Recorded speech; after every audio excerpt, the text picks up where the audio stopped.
Like to call the meeting to order, please. Please take a seat. That includes you guys too. You take a seat. Everybody take a seat.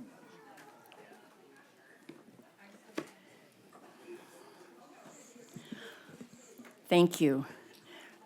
We have the actions taken in closed session. Trustee Prendergast. Yeah, hold on just a second. It's okay. Okay, just getting ready for later. All right, so we have, on a 6-0 vote, the board took action in closed session to accept the retirement of a full-time classified applications specialist 2, and to provide the separation agreement and general release is executed by the classified employee and district, and has authorized the chancellor or designee to take all steps necessary to effect the decision. On a 6-0 vote, the board took action in closed session to deny a student appeal of an administrative determination of unlawful discrimination.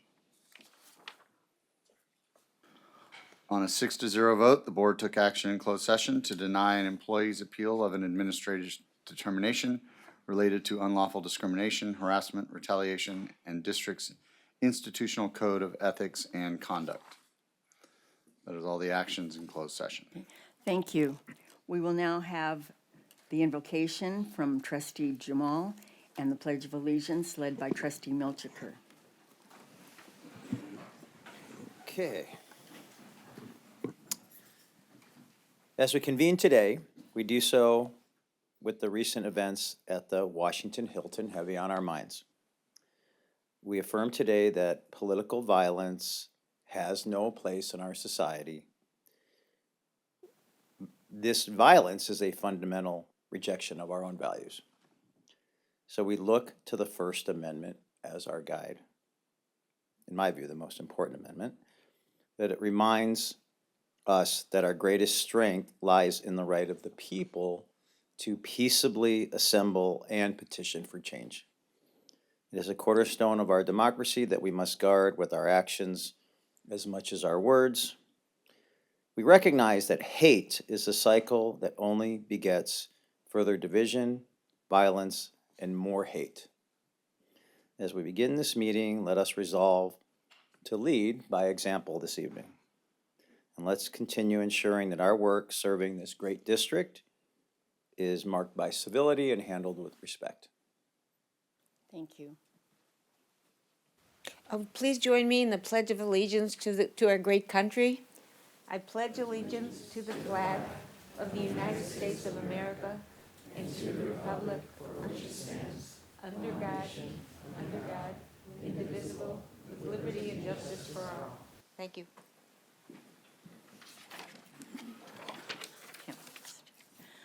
Are there any public comments? No? Okay, we will now have our oral reports, and everybody will remember the 2 minutes, I'm sure. Thank you. First of all, Trustee Milchiker. Okay. Let me put it, wait, I'm going to just put it on the GAPA 4+1 event at IVC was delightful. Chuck Redding, the former commissioner of the IRS, was the keynote speaker of the event. The lovely Fine Arts Theater was filled with conscientious, very serious students. Chuck had so many suggestions and nuggets of wisdom that he generously and graciously shared with our students. The IVC GAPA 4+1 has been an incredibly successful partnership between IVC and Cal State Fullerton for 10 years now. IVC students have guaranteed transfer and complete their BS and master's degree in just 3 more years after they get their AA degree. Fullerton School of Accountancy is one of the only 5 California universities accredited in accounting and in business. Top firms recruit our graduates in taxation, accounting, investment, and more. 93% of the students in this program get paid internships at major accounting firms while they are at IVC, and 98% of these students receive full-time employment prior to graduating from Cal State. I'm so proud of the work we do in getting our students satisfying careers. These students are also essential to the success and growth of local business and industry. I want to plug a few events. On this Thursday at 7 p.m. at Saddleback, there's an annual enchanting student fashion show with fashionable appetizers by our culinary arts students. It's a favorite with my fashionista friends, and it's only $10 for the fashion show and the food.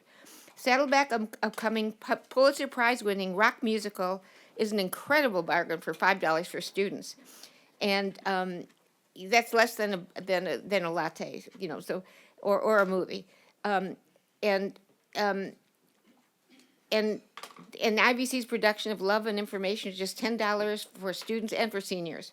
Don't miss May's many end of the academic year celebrations, scholarship ceremonies, commencements, and splendid performances at both colleges. It's a busy, very heartfelt month for all of us. Thanks. Trustee Bartlett? Thank you, Madam President. So since our last board meeting, I've had the pleasure of attending on April 7th.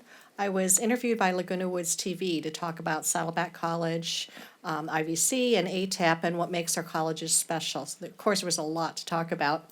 We covered a whole host of topics and discussed the Emeritus program in detail, which of course we know appeals to many of the seniors.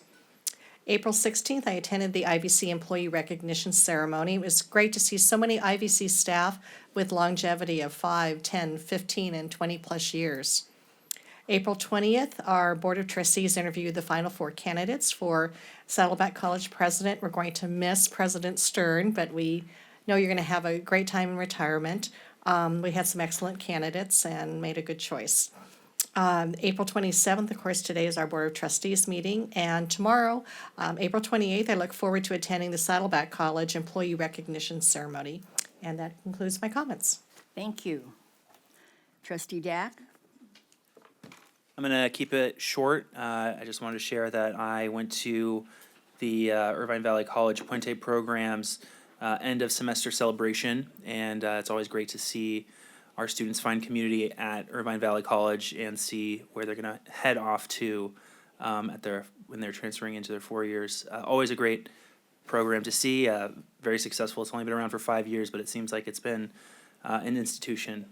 So I'm happy to see how successful that is, and hope it continues going forward as strong as it is right now, even with Lisa Alvarez leaving at the end of the year. Thank you. Trustee Prendergast? Yes, as Trustee Bartlett said, the final interviews for selection of president was very informative and very difficult decision for the chancellor, but we think that ultimately she made the right choice, and we support that wholeheartedly. On April 11th, I was able to attend the Estrella Awards, the Orange County Hispanic Chamber of Commerce event, and Marcia, I felt your pain. They introduced elected officials from all walks of life, including other community college trustees, and a guy from the water board, but they didn't introduce me. It was very. It's like, wait, what just happened? So, again, other than that, it was a very, very, very good event, and I enjoy going to those every time. Trustee Jamal? Thank you. What does that say about the water board, though? Above All me. right. So I'll make it a third time. I want to congratulate Dr. Lonita Cordova on being named the next president of Saddleback College. We look forward to welcoming her on the campus in the next few months. And I also want to thank the administration and Chancellor Barnes in particular. We instituted a process a few years ago that allowed for the Board of Trustees, to interview the presidential candidates of Irvine Valley College and Saddleback College. And this was worked through a compromise, because I think there were some in the district that felt the board shouldn't be involved, and there were some on the board who felt we need to be more involved. And I think we found the right middle ground, if so to speak, that allows us to have an opportunity to interview both candidates, because they are significant leadership roles. But at the end of the day, it is the chancellor's decision. But I thought the interview process was good, and I think and they're all strong candidates, but Dr. Cordova, I think, is going to be an exceptional addition to to the campus here at Saddleback College. And we'll have more to say about you, Dr. Stern, in a few months. We'll reserve that time. Thank you. August. He's counting. Trustee Rydell? Good evening, everyone. I just want to dovetail what Trustee Jamal had to share. And I have served on a committee as such, and I want to tell you, it's amazing the amount of work that goes into it. And I heartedly want to thank all those who worked on this team. It is very stressful, but all of you did a magnificent job. But now, real quick, I want to share, we received some, how should I say, notepads, et cetera, when we go to different, well, I can't speak tonight. When we go to different conferences. And what got me is the last conference I went to, and that was in October. And it had to do with the ACCT, the Association of Community College Trustees. And one table had some labels, and I left them out on the front table here. And I was taken back by them because these labels have to say, and you can wear them, community college can do it. Or it says, ask me about community colleges, how they change lives. Or it says, community colleges, our region's superpower. Or it says, community college need you. And I was really taken back by this, and I thought, how many people really take these and wear them? Well, I'm going to go to a conference soon, and I'm wearing it. And if I find my second one, I'll wear it over here. So I just want to share with you that we are really important. Just walking past that table, I could feel the energy, I could feel everything just from those labels that were there. Can you put one up? Is that one in front of you? Yeah, and they're big. I like it. Yes, you said can do it. So take them home, and when you go to a conference, and should I see you there, I hope you're wearing it. Thank you very much. Thank you. Calling on myself. I went to all of these things, almost all of them that the people, and I totally agree with the presidents and everything. But I want to pinpoint two things. One, it was my pleasure to accept the proclamation from Laguna Woods City Council. I had been there once before with a book I had written, and I couldn't believe how complete they were and how interested they were and so forth, and that was really nice. So it was fun to go back, and some of the people were the same ones. But this was, what was really neat about it is that all five talked, but they didn't say the same thing. They all had a different thing where you know, they love the Emeritus program or what it's done for them, or, you know, all of that sort of thing. And they even had a couple of suggestions. And I think that's good too, because when they say we need to contact the community more, not contact, but be there, listen to them, share ideas, it was really like that. And then the other one was the one that Trustee Dack and I went to, along with Chancellor and President, and that was appointee. I had not been to that before, and I could not believe how much I liked it. The as the Chancellor said in an email, we were talking about how good it was, and she said it's so wonderful to see success, and that's what we were seeing. You know, from the cohort of the first year, and they finished their fifth year now, and it's wonderful. It was a large room, and it was full. I mean, seems to be a very successful program. And then they had, we'll have to show you some pictures, put it up or something. There were lots of flowers, but at the end, I don't know if it was everybody, but a whole bunch of students walked up and gave her, Lisa Alvarez, I'm going to quit, a rose. And she had a bouquet of roses that was like that. She had to set them down. It was wonderful. Thank you. And now we'll go to our student trustee, Blake Leonard. Good evening, ladies and gentlemen of the board. As some of you may know, this is my last meeting for the year. So first and foremost, I'd like to thank my Lord and Savior, Jesus Christ. Without him, I am nothing. And then I would like to give thanks to the people that supported me.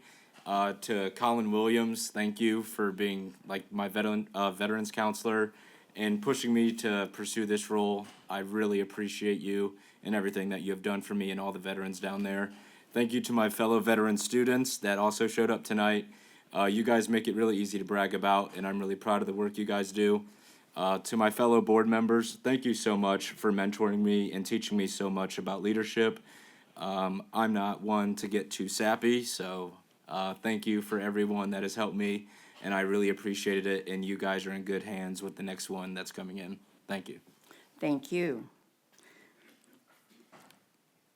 Just a second. Associated Student Government Reports. Noah Aguilar, Saddleback. Hello, my wonderful board. So great to see you all again. It is so crazy that the semester is literally 3 weeks away from being over. It feels like we just started in fall. To begin my report, I wanted to start off by mentioning our awesome mock Menhendi wedding that ASG hosted last week on April 24th. We ended up drawing over 150 participants on a Friday night from Saddleback and IVC. It was a wonderful collaboration event. We drew students from both campuses, and it kind of helped students de-stress before finals are coming up. In addition to this, ASG is wrapping up our transition of power, where our student leaders elected for next year will be trained and prepared to step into their roles for the next academic year. Lastly, I would like to mention, because I know Saddleback is going to be under new leadership next year, a little appreciation message for President Stern. President Stern has been a tremendous mentor for myself and helped me navigate so many difficult scenarios I've faced in my first term as ASG president, even in my personal life. I look forward to the amazing things that Dr. Cordova will bring. I can't wait to meet her. But I will always have an amazing appreciation for everything President Stern has done for our college. That is all for my report. Thank you. Thank you. President of IBC, Maba Ahmad. Greetings, member of the board. Like Noah said, I can't believe the semester is ending in 3 weeks, and honestly, it's been a ride. Our ASG has been super busy the last month. We've held a game night. We've had an Earth Week where we've had a clothing driver swap, which was super successful. We almost ran out of all the clothes we had donated from students. And then in addition, we had Sustainable Art Day. We had students come and paint and do all those kind of things. And then we had our biggest event, the Earth Day Festival, where we invited over 25 students to do live music and perform for our student body. And then from there, we had a lot of vendors, a lot of different ways students could engage and just celebrate Earth Day. And then from there, we also ended with a movie night. We also tabled at the preview night. ASIPC was trying our best to recruit as much incoming freshmen to ASIPC as possible. So I saw a lot of future leaders there, and I'm excited to see where they go and if they do decide to commit to IVC. In addition, we also had ASIVC also hosted a laser hack, and it was super successful. We had 36 hours of coding, and we had 40 participants, and we had top 3 projects of people who won a bunch of things, and we had a lot of sponsors come in. So overall, it was a super successful event. And then we're going to be holding our ASIVC and ICC award ceremony on May 7th. So all in all, we're super busy and we're super duper happy to have all these opportunities to engage our students. I'm continuing my progress in the last month to ensure or figure out how to get free printing across campus. So far, I've got 88 student testimonials saying that they have some kind of connection with free printing or want it on campus. So we're figuring that out, but again, super grateful and thank you for your time. Thank you. Saddleback College Academic Senate, Frank Gonzalez. I can't even see that. Thank you, board. I first we had elections for our executive team for the next year. So congratulations to Erica Vogel from anthropology for our president-elect, Michelle Gustafson, counselor, for our vice president at large, and Carolyn Seaman and Michelle Duffy, who will be splitting the recorder role across fall and spring. And then, of course, Dan Walsh is our past president. I also wanted to say congratulations to all of the outstanding teachers of the year. I won't get into the names because I see that they're on the agenda, but I did want to bring up specifically Taylor Brooks, who I have known since he was a student of mine. Here, I'm sorry, I shouldn't have said that. Since he was a student here at Saddleback College. And also Deanna Valdez from IVC, who I have known as a friend for quite some time, and you may not know, is actually in the running for YouTube Teacher of the Year. So she's made it to the quarterfinals. She's very popular on YouTube. So she's amazing. Then we sent a team to ASCCC plenary this month, and so very informative with PD sessions and resolutions. I've got 40 seconds. Our part-timers have been organizing quite a bit, and so they have a newsletter out and now have a senator per representational area. So they'll have up to 10 individuals on our academic senate, which is great. And I'd also like to mention I sent a welcome email to our incoming college president, Dr. Lonita Cordova, just to congratulate her and say that we were excited. And she sent a very cordial reply back. And that is it. Thank you. Thank you. Irvine Valley College Academic Senate, Rebecca Beck. No report. Okay, Faculty Association, Robert Melendez. Good evening. So I wanted to take the time to celebrate what I saw as 10 new full-time faculty that will be joining South Orange County Community College District amongst the two colleges. I know the last couple of board updates, I've been kind of talking about those that were retiring and the impact they've had. I'm looking forward to these 10 individuals, and I know this is just the start, because I know there's a couple more hiring committees still going. But it is exciting seeing new faces and new individuals come into these full-time roles. Not only because they have to kind of do some of the heavy lifting that, those up here that are part of the faculty would like to hand off to them and get support with them on, but also because they are going to be the future of this district and, more importantly, the college. And that impact that they have on students should not go unseen, and I know doesn't. The last thing I would like to do is just kind of call out those special efforts that the faculty, full and part-time, make in just helping support our students to get to graduation and also to get into their careers and even transfer. We know that they do a lot inside of the classroom, but they also do a lot outside of the classroom too. Everything from the mentorships to the kind of one-on-one conversations to even helping with letters of recommendation that come in fast and furious towards the spring semester. Not only for transfer, but also because they're trying to get jobs and secure positions there too. So thank you to all the faculty that do that, and welcome to the new faculty coming in. Thank you. Thank you. Irvine Valley College Classified Senate, Haley King. No, Yeah, it's me, Zoraida. sorry. It's okay. Good evening, Board of Trustees and Chancellor Barnes. This month of April reflected the Classified Senate's continued commitment to recognize excellence and advancing professional development opportunities for classified professionals across campus. This month, Irvine Valley College proudly hosted its annual employee recognition ceremony celebrating the years of service and contributions of our employees. This event serves as an important reminder of the dedication and institutional knowledge that classified staff bring to our campus community.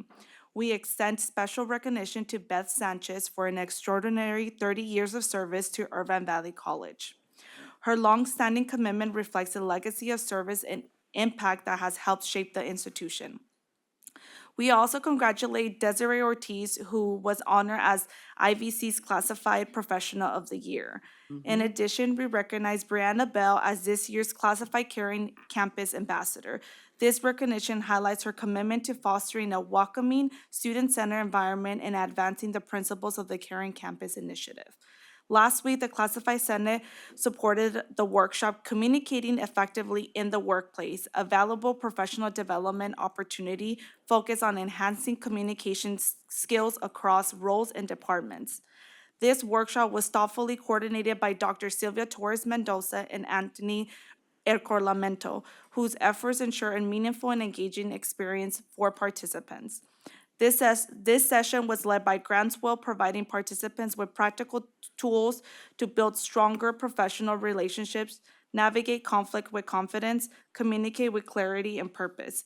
Attendees reported high levels of engagement and left with tangible tools and refined skills designed to improve their daily interactions and collaborative efforts across campus.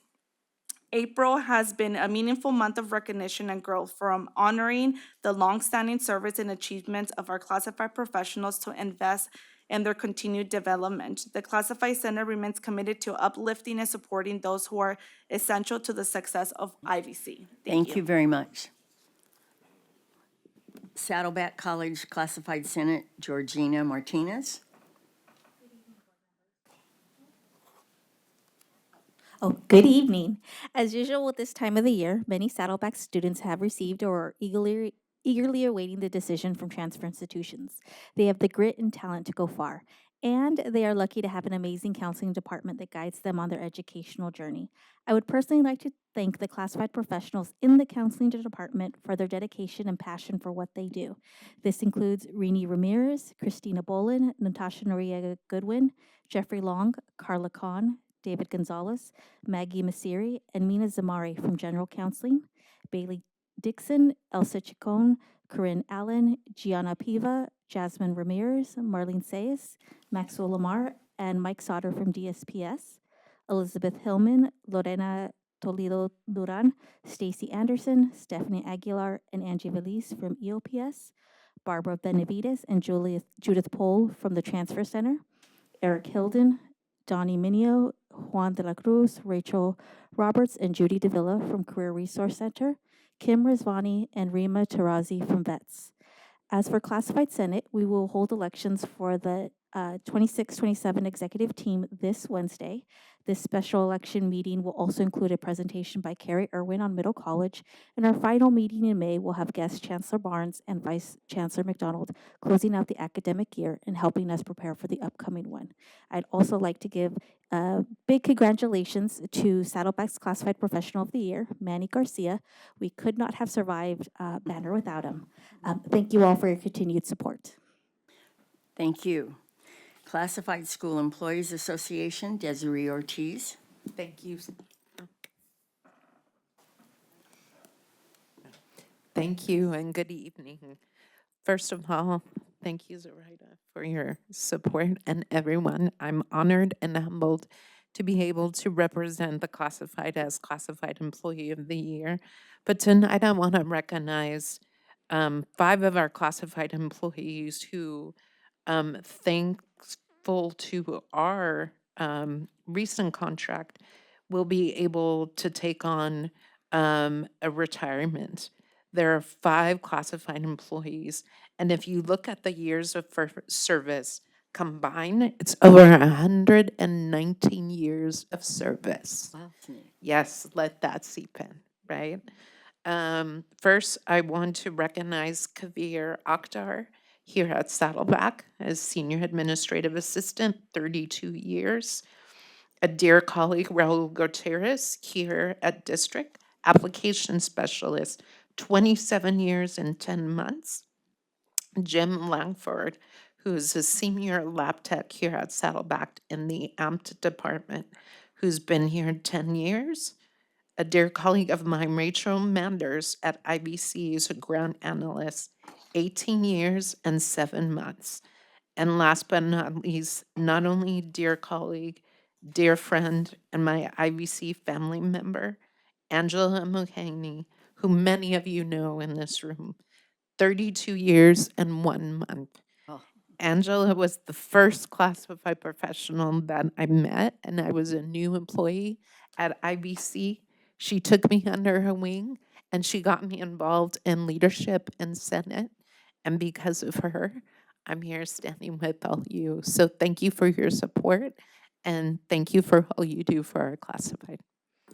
Thank you. Police Officers Association, Officer Christensen. No report. Okay, thank you. That brings us to number 5, a public hearing. We are now at Board Agenda 5.1, SOCCCD, public hearing to enter into a grant of easement with Southern California Edison Company for Advantech Cooperation North American Campus at the Advanced Technology and Education, ATEP. Before we have the public hearing, Vice Chancellor Anne Marie Gable will provide an introduction. Thank you, President Inman. The agenda item allows the public to provide the board with comments and input before the board considers approval of granting an easement with Southern California Edison Company for utility purposes for traffic signals at Advantech Corporation's North American campus at ATEP. If you have any questions throughout this public hearing process this evening, both Madhani Ephraim and I are here to assist. Okay, board item 5.1, public hearing on the matter at hand is now open. Comments are not to exceed 5 minutes. Does the board have any questions on, any questions of staff to assist with their understanding of this matter? Okay. The public hearing is now closed. Vice Chancellor Gable, does the staff have any responses? We didn't really have any questions, but anything else you would like to say? No, thank you. Okay. Is there any further discussion on this matter by the board trustees? 5.1 is concluded.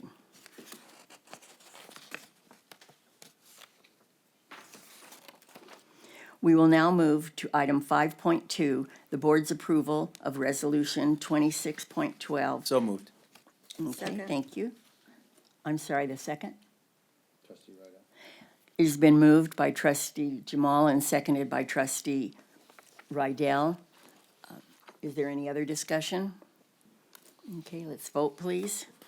The motion carries on a 7-0 vote, with student trustee voting as well. Okay, thank you. Trustee Clerk Prendergast is going to tell us about a lot of resolutions. All right, here we go. Agenda item 6.1, resolutions recognizing Irvine Valley College Employees of the Year. Full-time Teacher of the Year, Deanna Valdez, whereas Deanna Valdez is as a dedicated full-time mathematics instructor at Irvine Valley College, consistently demonstrates exceptional enthusiasm and commitment to teaching, fostering an engaging and supportive learning environment for her students. Therefore, be it resolved that the Board of Trustees and the Chancellor of the South Orange County Community College District do hereby commend and congratulate Deanna Valdez for her exemplary contributions as the 2026 Outstanding Full-Time Teacher of the Year at Irvine Valley College and honor her service as this year's commencement keynote speaker.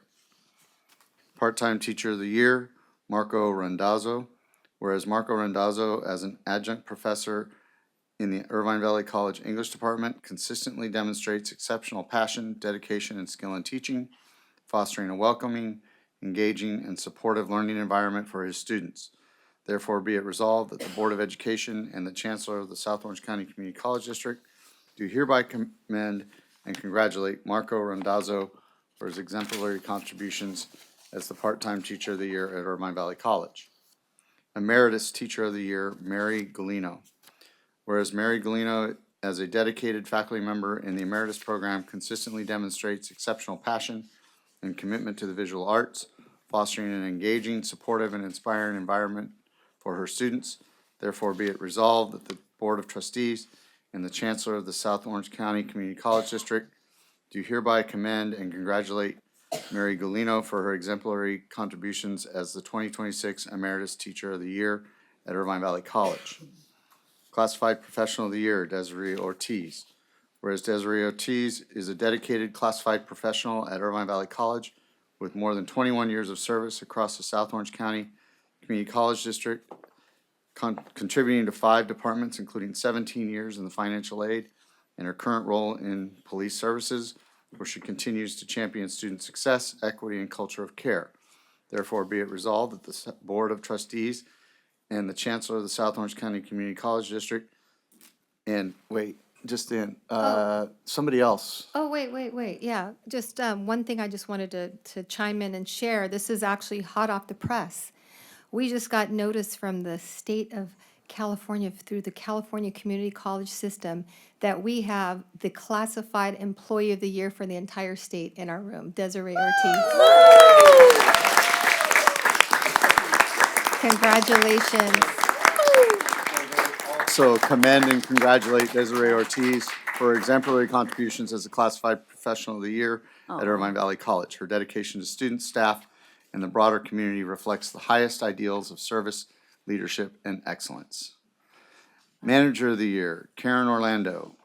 Whereas Karen Orlando, Director of Annual Giving for Irvine Valley College Foundation, is an exceptional and deeply dedicated manager whose leadership extends far beyond the foundation office. Therefore, be it resolved that the Board of Trustees and the Chancellor of the South Orange County Community College District do hereby commend and congratulate Karen Orlando for her exemplary leadership and contributions as the 2026 Manager of the Year at Irvine Valley College. I'll now entertain a motion and a second for these resolutions. I so moved. Second. It has been moved by trustee Milchiker. It has been moved by trustee Milchiker and seconded by trustee Rydell. Vote, please. Oh, okay. Discussion. Who would like to speak? I think it's been said. Trustee Datt. I just want to congratulate all of our, recognitions, especially Desiree Ortiz here being recognized by the state is fantastic, and just know that your work is noticed. Trustee Jamal, is that? Ditto.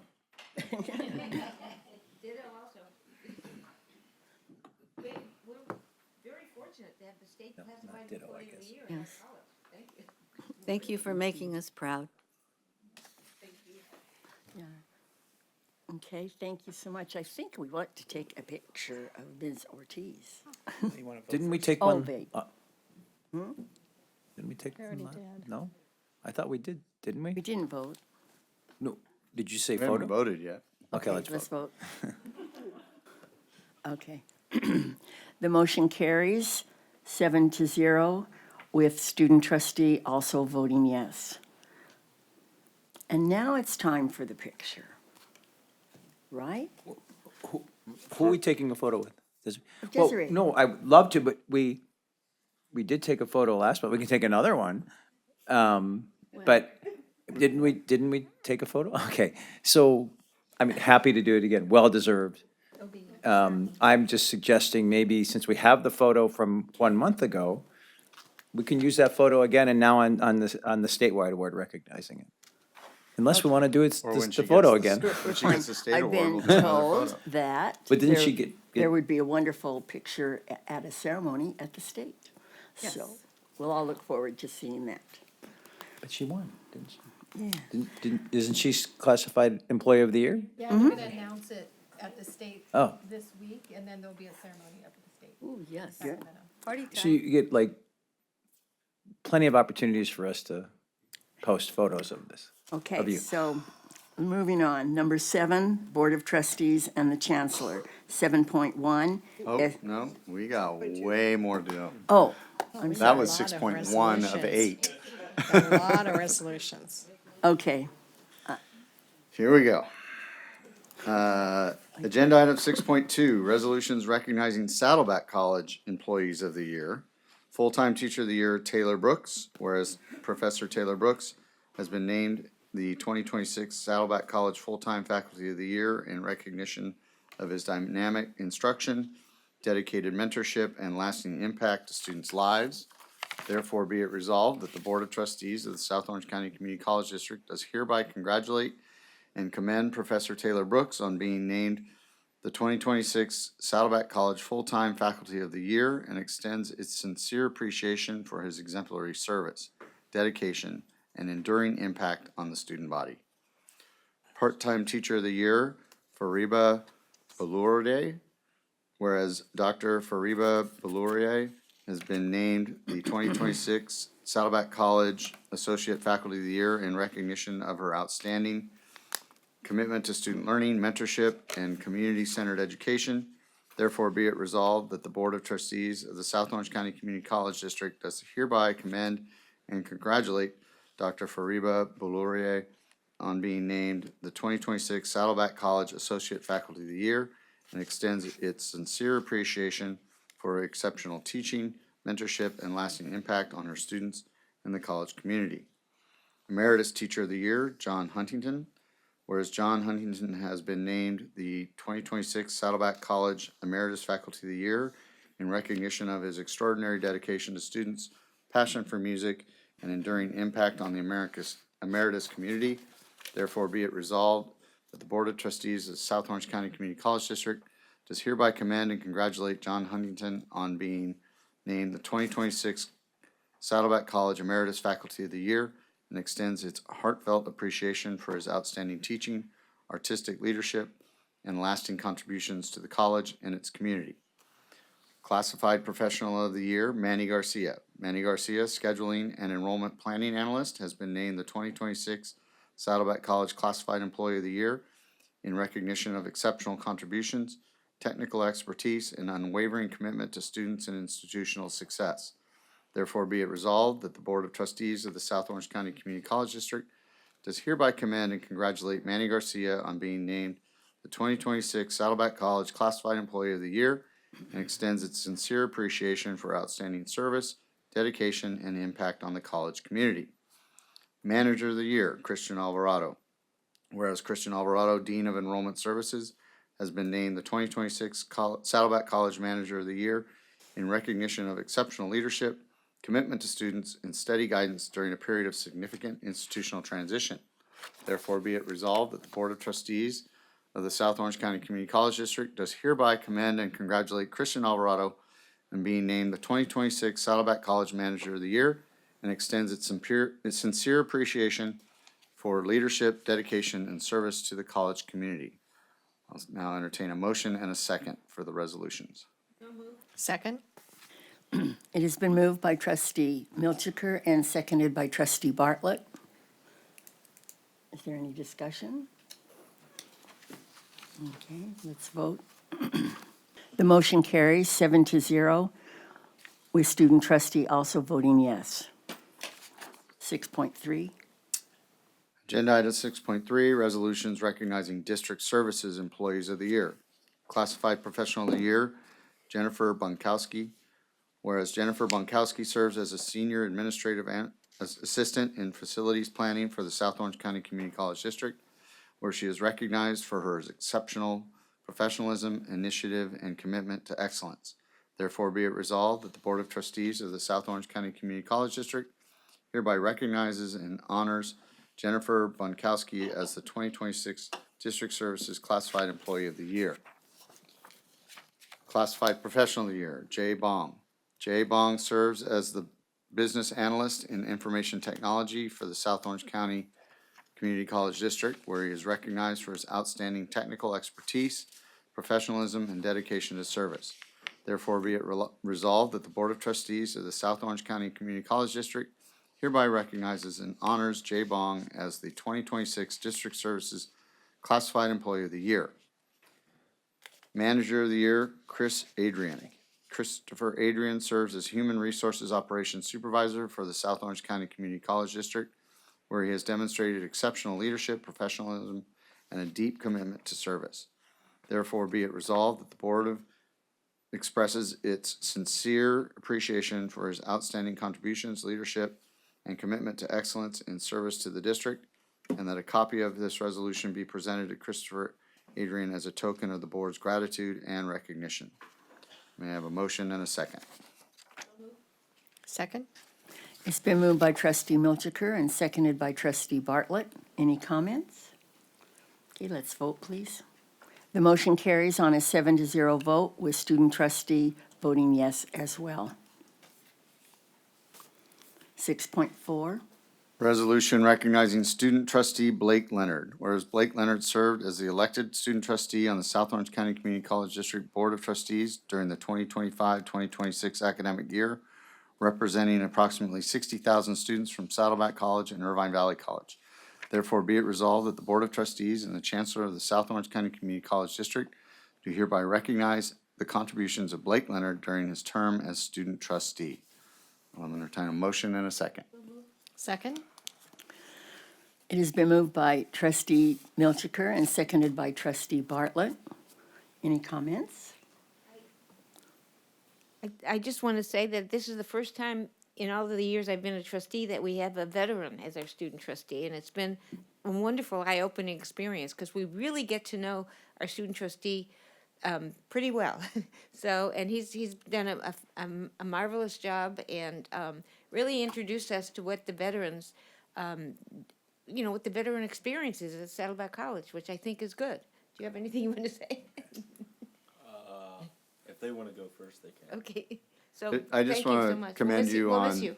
attending so many conferences that, that we've had a lot of trustees that will go to the student conferences, but rarely come to the lobby days and the other conferences that you've attended, and we do appreciate that a great deal.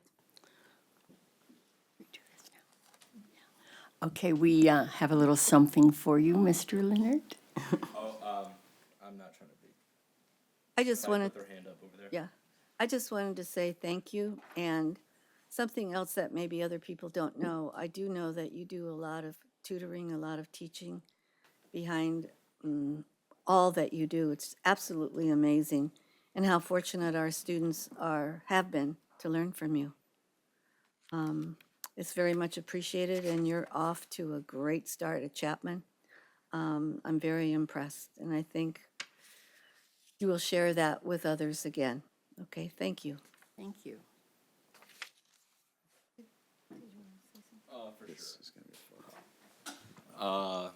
Yeah, I'm sorry. I'm not one to get super sentimental or emotional, but I do like to be pretty upfront.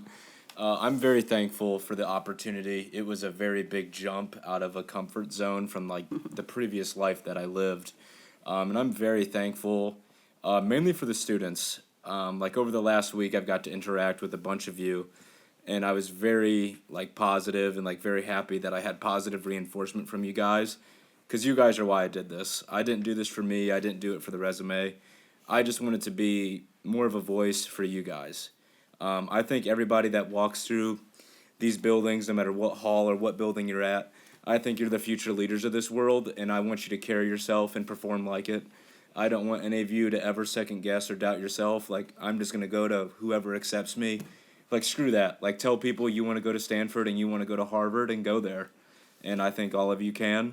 And thank you for the mentors that I've had, and you know who you are. Like, you have showed me what it means to be a leader outside of the military, and I'm ever so grateful for it. And honestly, like, just thank you for it all. Like, I'm so blessed to have done this, and I really appreciate it. And all in the comments at this point with really appreciated your enthusiasm. Sometimes people sit there the whole year and never say anything. But it was really good to see you participate and have the confidence and the leadership ability to be able to do that. Thank you. Well, we have a lovely plaque for you to celebrate you, so let's go ahead and go up to the front here.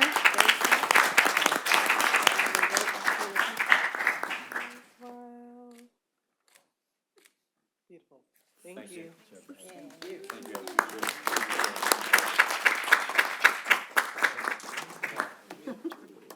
Okay, we All will right. go on to 6.5. Oh, yeah, we still have to vote. Or did Oh. we get a motion? We got a motion. We did Still that. have to vote. The motion carries 7-0. Okay, thank you. All right, so as we say in my swim practices, when we're halfway through a set, Bon Jovi.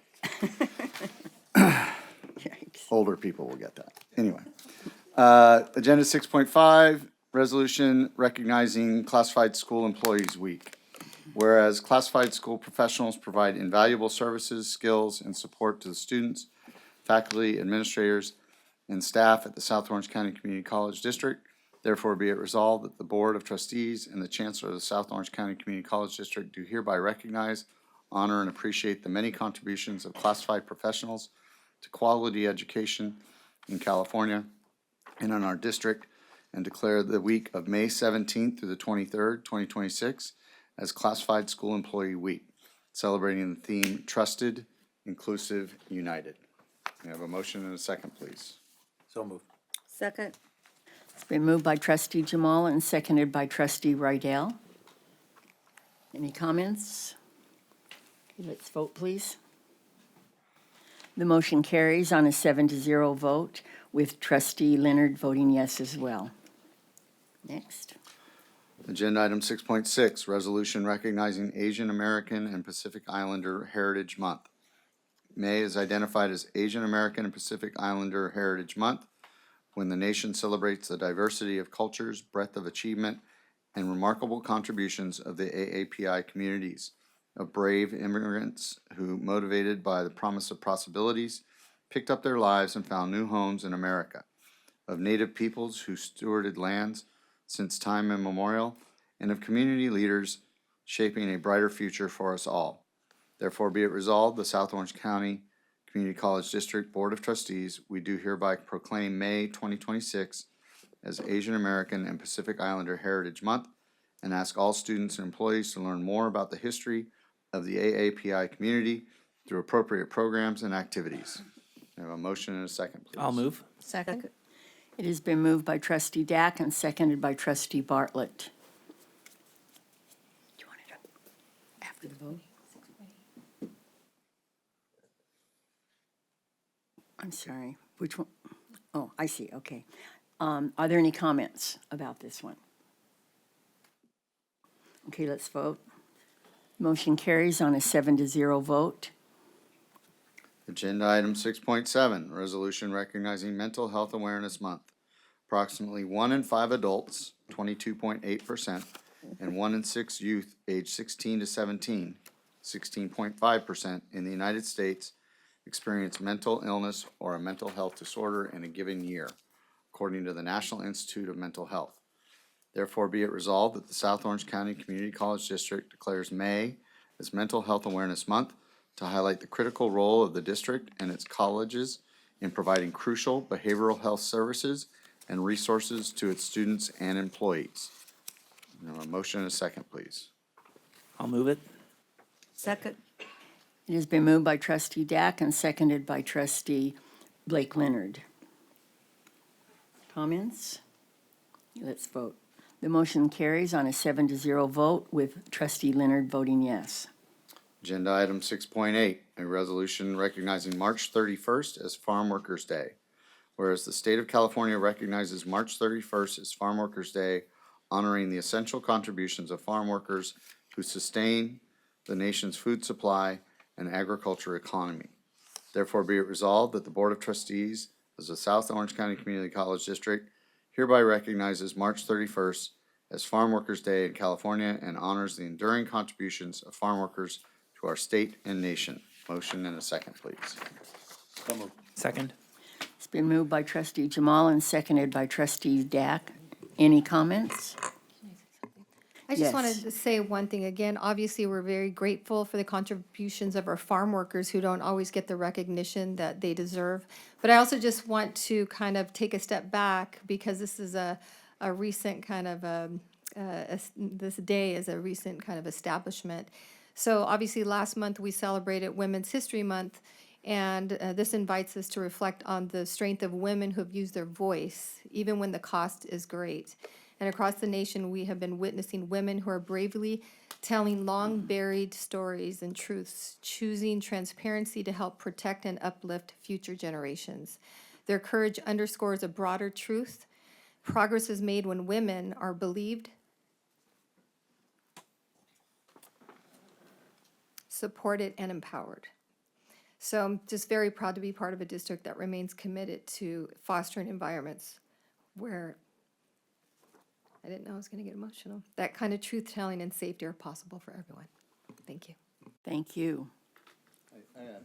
Actually, so at the Australia Awards at our table and a table next to us, I was fortunate to meet some women whose mothers and grandmothers were a part of the movement and said they all knew, but the movement was greater. So they all kept quiet, but then now they're so glad that this has come forward and we can move to a different way of looking at the movement as a whole versus one person getting all the credit. And it was really powerful. Any other comments? Okay, let's vote, please. The motion carries on a 7-0 vote with student trustee also voting yes. Thank you. Is that all? He gets the record for how many. Okay, number 7, Board of Trustees, Chancellor. 7.1, Board Policy Revision for Approval. So moved. It was moved by Trustee Prendergast and seconded by Trustee Milchiker. Okay, I want to get him here. Okay, is there any discussion? Okay, are we ready to vote? I think so. On a 6-0 vote, wait, is this right? Yeah. On a 6-0 vote, with one abstention, the motion carries. Okay, 7.2.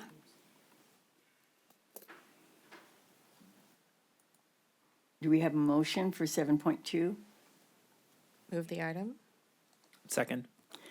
It has been moved by Trustee Bartlett and seconded by Trustee Leonard. Is there any discussion? Okay, looks like we can vote. Okay, on a 7-0 vote with Trustee Leonard voting yes as well, the motion carries. Okay, number 8, presentations. 8.1, basic aid allocation recommendations 26 and 27. All right, good evening. I thought I would move over here for the presentation. So tonight, what we are doing is going through the recommendation for our basic aid allocation in preparation for our tentative budget for the 26-27 fiscal year. So with our basic aid allocation, as the board is probably familiar, this does go through various councils throughout both of the colleges. So it starts off with both of the colleges running through their budget councils, and then it feeds into the 2 lower committees, which is the Capital Improvement Committee and the District Technology Committee. Those 2 committees are shared governance committees representing district services, Irvine Valley College and Saddleback College, and it has all of the various constituents on it. Those 2 committees work through and come up with their recommendation for the ask related to basic aid. And then those recommendations from what we call KIC and DTC feed into the District Resource Allocation Council, or what we call DRAC. It's a very, I would say, lengthy process, but it's also a very good process where we are vetting all of the projects. Each of the colleges are going through the projects and reprioritizing their projects as every single year to make sure that the projects that they are putting forward are going to meet the needs of the colleges, and that it's not just implementing the facilities master plan or implementing the technology plan as they were originally developed. And in this case, it was from Inspire 2035, but it's going through and ensuring that it's flexible enough to change with the changing needs of the colleges. So I would say that that's the best part of our process, is that we are able to be flexible and adjust and move things around to best meet the college's recommendations at any given time. So with that, when it gets to DRAC, the first thing that we're looking at is how much funding do we have available, and that comes from DRAC. Based upon our estimates at this point in time, we do have $131 million that's going to be available for basic aid. And then the first aspect of that, what we fund first, is the long-term debt that we have. And so I'll kind of skip here. Here we go. So here's the kind of breakdown of the long-term obligations that will be funded. We have our pension rate stabilization, which is the largest piece. That's $20 million. Our retiree benefits, this is our ongoing cost, or what we call our annual required contribution, or ARC. is 10.6 million. We did have a OPEB asset of 1.6 million, so that's reflected here. And then we have the smaller allocations for credit card and bank fees, trustee elections, and legislative advocacy. So all of those combined total $30.8 million. Moving into KIC, or the capital improvement requests, there are $82.2 million. I won't go through every single one of those. You can see them there. The largest bulk of it is related to capital projects. And then we have an ongoing allocation of $3 million to help the colleges towards making both of our campuses more accessible. So that's the ADA allocation. Then we have about $14.4 million for scheduled maintenance projects, and then another $9 million for renovation and other facilities projects that you can see the detail there. Moving to the District Technology Committee requests, those total $18.2 million. And again, a big chunk of that are considered district-wide projects. And then we have the breakdown between both Irvine Valley College and Saddleback College. And all of these projects do appear within the Technology Master Plan. So we're moving forward on the implementation of that Technology Master Plan. Here's just a shortened version of that, so you can kind of see it's a pyramid of requests, but the three items combined equal $131,153,480. And then knowing that we have future basic aid funding that's going to be needed, one of the things that we're always looking at is what is it going to look like for the next 3 years, and that's what this slide here is representing. These are purely estimates, but based upon the estimates of the DRAC model allocation that would need to be funded, which includes projections for COLA moving forward, as well as our projected long-term debts, and then the facilities plan needs for each fiscal year, along with the technology strategic plan needs for each fiscal year. You can see there that the bottom line is all negative. I would say that that is normal. It's not anything new. And so that's part of the adjustments that we have to do on any given fiscal year, is to determine, okay, for the projects that are in the plan, we're going to need to probably push them forward in order to, I would say, reconcile our asks, our wants with the cash flow that we have available. So, but the fortunate thing, I would say, for this district is that all of the projects that are in our master plans will eventually get funded. They may not get funded in the original year that we had estimated that they would get funded for, but they will get funded because we do have our basic aid allocation. You know, if we were a district that were relying on general obligation bonds, we wouldn't have that same scenario, because when they run out of money, their projects just don't get done. With us, I think it will just be an ongoing allocation, and eventually the projects will be get done. It just may be a little bit later. So with that, short and simple, we are requesting the board to approve the basic aid allocation for our 26-27 budget, totaling $131 million. And I'll open it up to any questions that you may have. Trustee Bartlett? Thank you. So in looking at the outlying years, I know you indicate there will be adjustments to the facilities master plan as well as the technology strategic master plan. Is there, and they were to be paid, these projects were to be paid by basic aid dollars, correct? Is there any opportunity to look at, for instance, on some of the infrastructure projects, there may be some federal rebates of up to 50%, maybe moving those projects up and getting a 50% rebate? I think on some of them, the deadline might be August for the Inflation Reduction Act.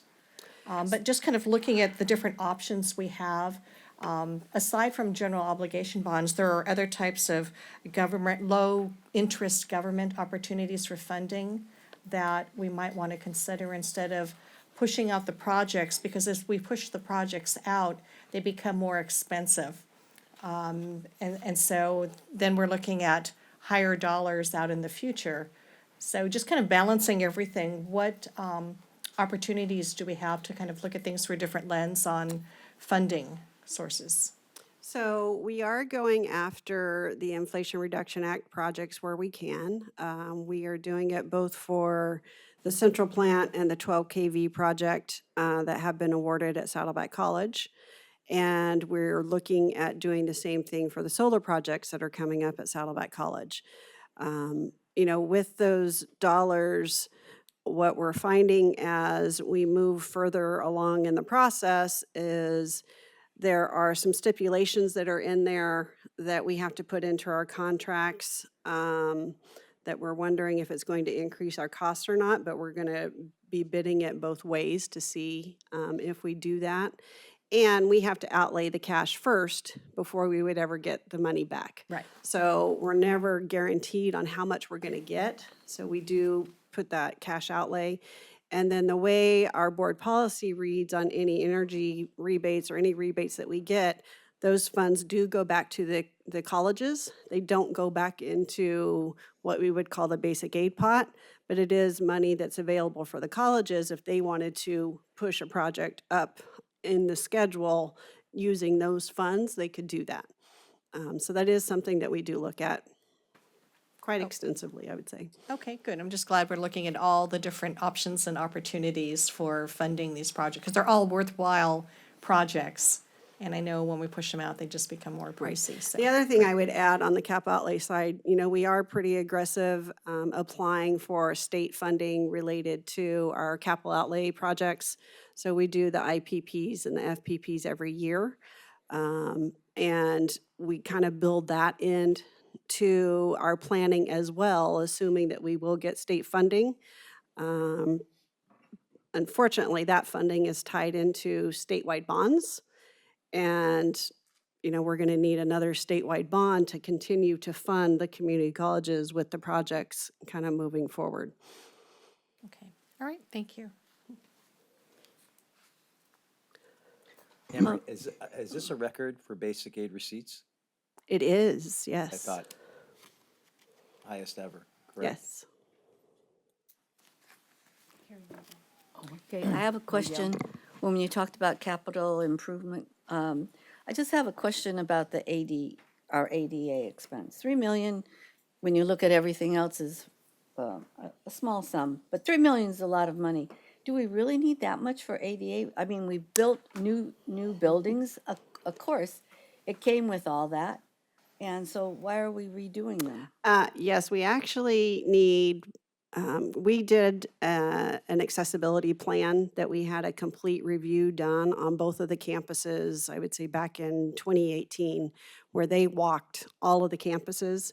And the need is closer to $80 million. And Oh? yeah, 80, in order to fix all the sidewalks, all the, you know, parking lots, everything that's out there. And I would say one of the challenges with your ADA projects is that the code continues to change. So you may resolve it under one code, but then 4 or 5 years later, the code has changed and now what you fixed is no longer in compliance. So it's a constant upkeep that we do. What we have done is every year we're allocating $3 million, and then we'll kind of accumulate either 2 or 3 years worth of funding to do large projects, and we split it between both of the colleges. So we're getting ready, we're in design right now for projects. And honey, do you remember the construction value of those? Close to $10 million that we will be going out to bid here shortly for those projects. So yes, we do need the 3 million every year for that. Trustee Rydell, that one was my fault. When I was trying to get around campus on my scooter when I had my torn Achilles, I brought it to the attention you. that it was not easy. Wasn't it? There were a lot of places where I just couldn't get through, and so I brought it to the attention of the chancellor at the time, and they did the study. Yes, I will say, one of those projects, not to ruin your surprise, and Chancellor Barnes is probably going to shoot arrows at me, but this room right here needs to be redone for accessibility. So that is a project that we're looking at to try to do that design. But first, we're trying to figure out where we're going to swing you guys for those board meetings for the few months that we need to take this room down. Somewhere near Tustin. Pardon? Yeah, let's do it at ATEP. That's a good idea. Going to IBC? You Okay, guys can what drive. problems did you have in here? Not so much in here, but throughout camp, like, there were a couple times where we would have like a ribbon cutting or a groundbreaking or something, and they would have us park in a certain lot, and then I had to get from that lot to the spot, and it was like, how do I get there? Like, Okay. there were certain places that just didn't have any kind of a sidewalk or a ramp or anything. It was all stairs, and you don't know it until you live it. And That's true. And I got to live it temporarily in a way easier way than most people. That's But true. it certainly opened my eyes to the point where I was able to then bring it to the chancellor at the time and say, we have a problem. And that's 2018, because that's when I was in the thing. Okay, the chair recognizes trustee Dack. So I'm looking at the future basic aid funding estimate slide. Is this, are the increases in total revenue just expectations on housing market, or does that also consider developments that are planned within our college district for property tax reasons? That is I would say, a conservative estimate on the total revenue where we've built in a 4% increase in property taxes each year.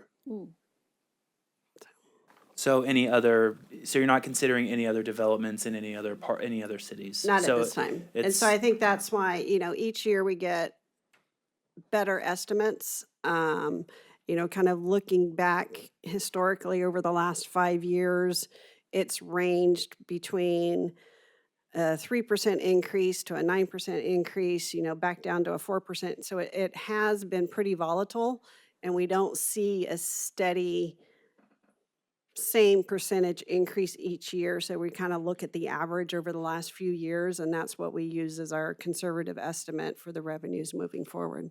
Okay, I only ask because my district includes Gray Park and Oak Creek and Irvine, and there's a lot of development going on there, so, Right.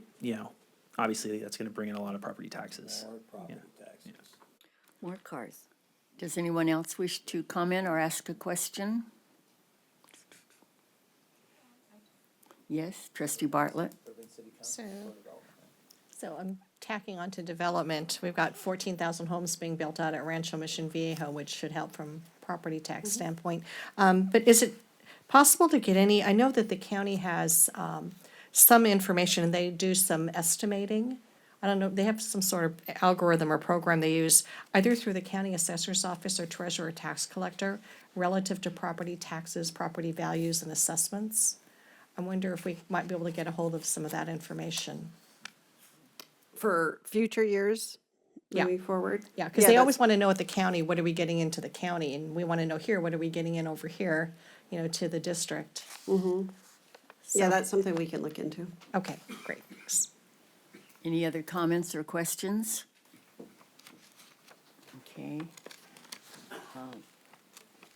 Did we get a motion yet? I don't think so. I'll move the item. Second? Been moved by trustee Dack and seconded by trustee Bartlett. Let's vote, please. The motion carries on a 7-0 vote, with student trustee also voting yes. Thank you. 8.2, approval of Inspire 2035 Facilities Master Plan changes and updates. Yeah, so I'm happy to report that Executive Director Manhani Ephraim will be doing this presentation. I think you answered all the questions, Anne Marie. But thank you, Anne Marie, and thanks for having me here on our annual report we do to the board and the public. I come to the board meeting once every month, and I honestly look forward to this one to be able to present all the progress we've been doing the district. Don't jinx it. So these are the number of projects we have ongoing in various stages of the projects. I won't go through this list. We'll go through the slides. Completed projects, I have 2 slides for you all. At IVC, we have the library renovation phase 2, which did the interior and added a nice cafe patio, which turned out really nice and gets used pretty well right now. IVC pack scene storage shop is also complete as well. That addresses the storage issues for pack. EV chargers, lot 5 and 8 at IVC. Once again, we talked about funding, trying to go after funding. This was mostly funded by Edison through a grant where they did mostly the infrastructure work, and we just purchased the chargers themselves. So that was that's 101 chargers we added at IVC, and it gets used a lot, I think. Level 2 chargers. Lighting upgrade at IBC as well. There was a few buildings that got updated as well. New roof HVAC replacements. I think the library was one of them as well for this one that got completed. And numerous water heaters around the campus as part of their scheduled maintenance projects. A major project IBC is going through, in fact, Anna's here. This was from IBC. Where the colleges went through a major upgrade of all their electrical equipment. We'll talk about Saddleback. They're doing the same thing in a few. But this was critical considering all the new buildings we have on campus to be able to update all the transformers and switches at IVC. Saddleback Quad, you all have seen it. That project was complete recently. It's a great addition to the college. I think my window faces the quad, and all the events that have occurred, I look at it and say, wow, it's actually being used for what it was intended. So that project was very successful. Numerous buildings at Saddleback, fire alarm control panels were updated.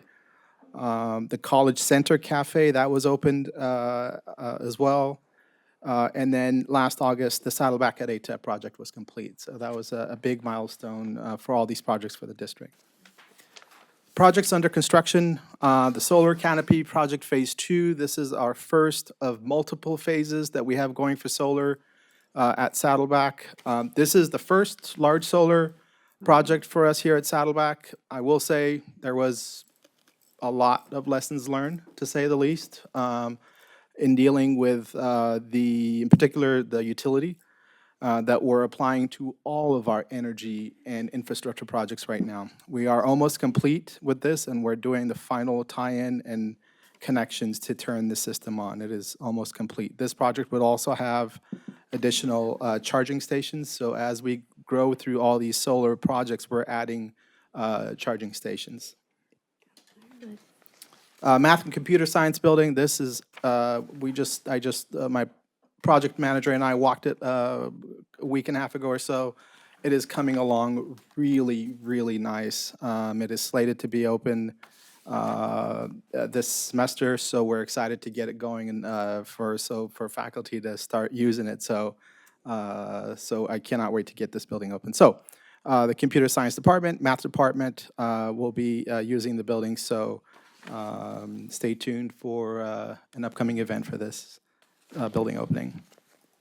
IVC Arts Promenade Coffee Structure Project. This is a space between the PAC and the new fine arts that really needed work. We have now a meandering walk, large outdoor working spaces.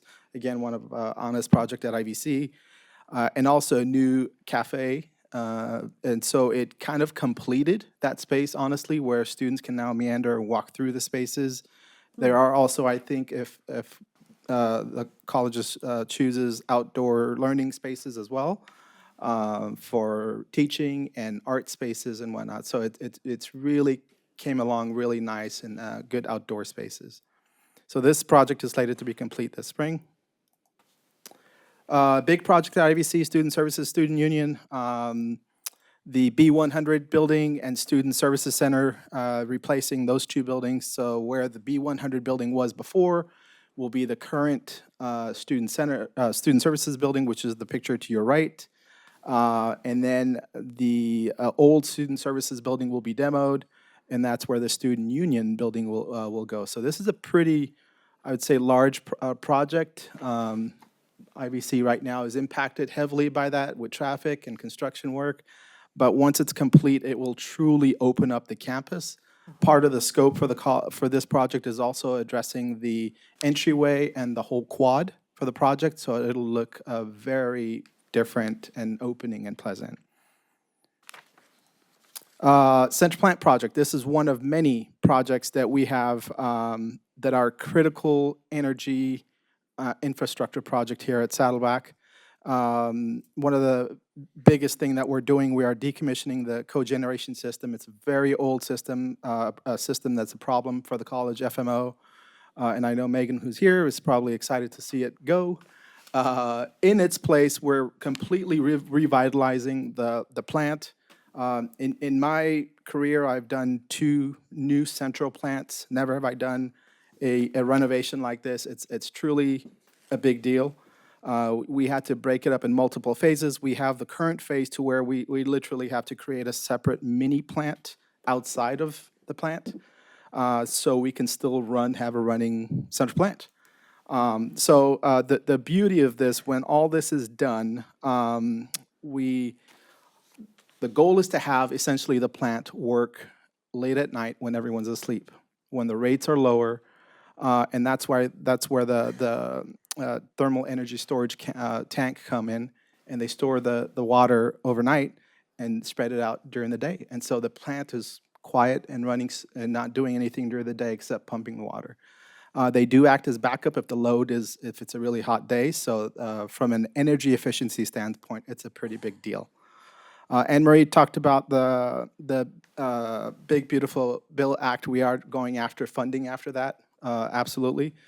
The hope is to have funds, get funds for that as well. So currently the project is with DSA, and as soon as it gets out of DSA, we're going to get it bid out and start construction. Baseball scoreboard replacement project. It's all in the name, I guess. We are currently in the process of replacing the scoreboard. The old one was demoed. It's really old. There's a temporary scoreboard installed right now, and while the new scoreboard just arrived, it's going to take a little before they install the structure and the actual sign up. And so it'll be a well-deserved sign for baseball, especially after they won the championship. So we're looking forward to that project being complete end of this semester. IVC, the parking lot 7, temp to permanent on the south side of the campus, south side of the soccer field. There's a curtain dirt lot that's changing, the campus is changing it to a permanent lot, approximately 110 stalls, and then it'll tie in to the new fire lane that was part of the IVC Arts Parmenas project. We'll have charging stations there as well, but more importantly, this was an ADA issue. There was no connection from there to the north side of the campus looping, if you will, so everyone was essentially walking in the street. So now we're making an accessible, safe path for our students. Projects in design, another major project here at Saddleback. We are replacing all of our electrical gear, the 12 kV switches. We're adding switches. There was only 1 or 2 before. We're adding multiple switches to give the campus some flexibility and to be able to remotely do it, safely do it, replacing all the transformers. So this is a major project that's currently under construction.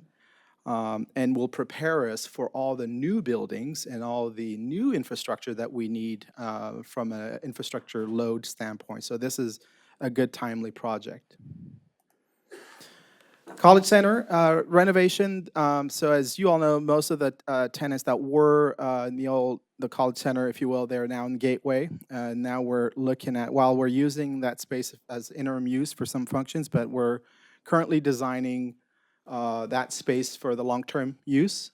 And so we are currently in design for that. And again, the goal is to have the AGB folks in that building move into the College Center, renovate the cafeteria and the building as a whole, and consolidate health services to the first floor. Good. Landscape improvement phase 2 here at Saddleback. We went through phase 1. As you can see, the North Marguerite entrance, the main entrance, you all see on the left side as you walk in, as you're driving in, that amazing improvement that we did. We want to do something similar. We are going to do something similar in multiple locations on campus, including Lower Marguerite and a few other places. Lower Marguerite, currently there is no ADA sidewalk to go from that street onto the campus. Even within the campus, there just isn't a good path for our students right now. So we're going to address that with this project and beautify it as well.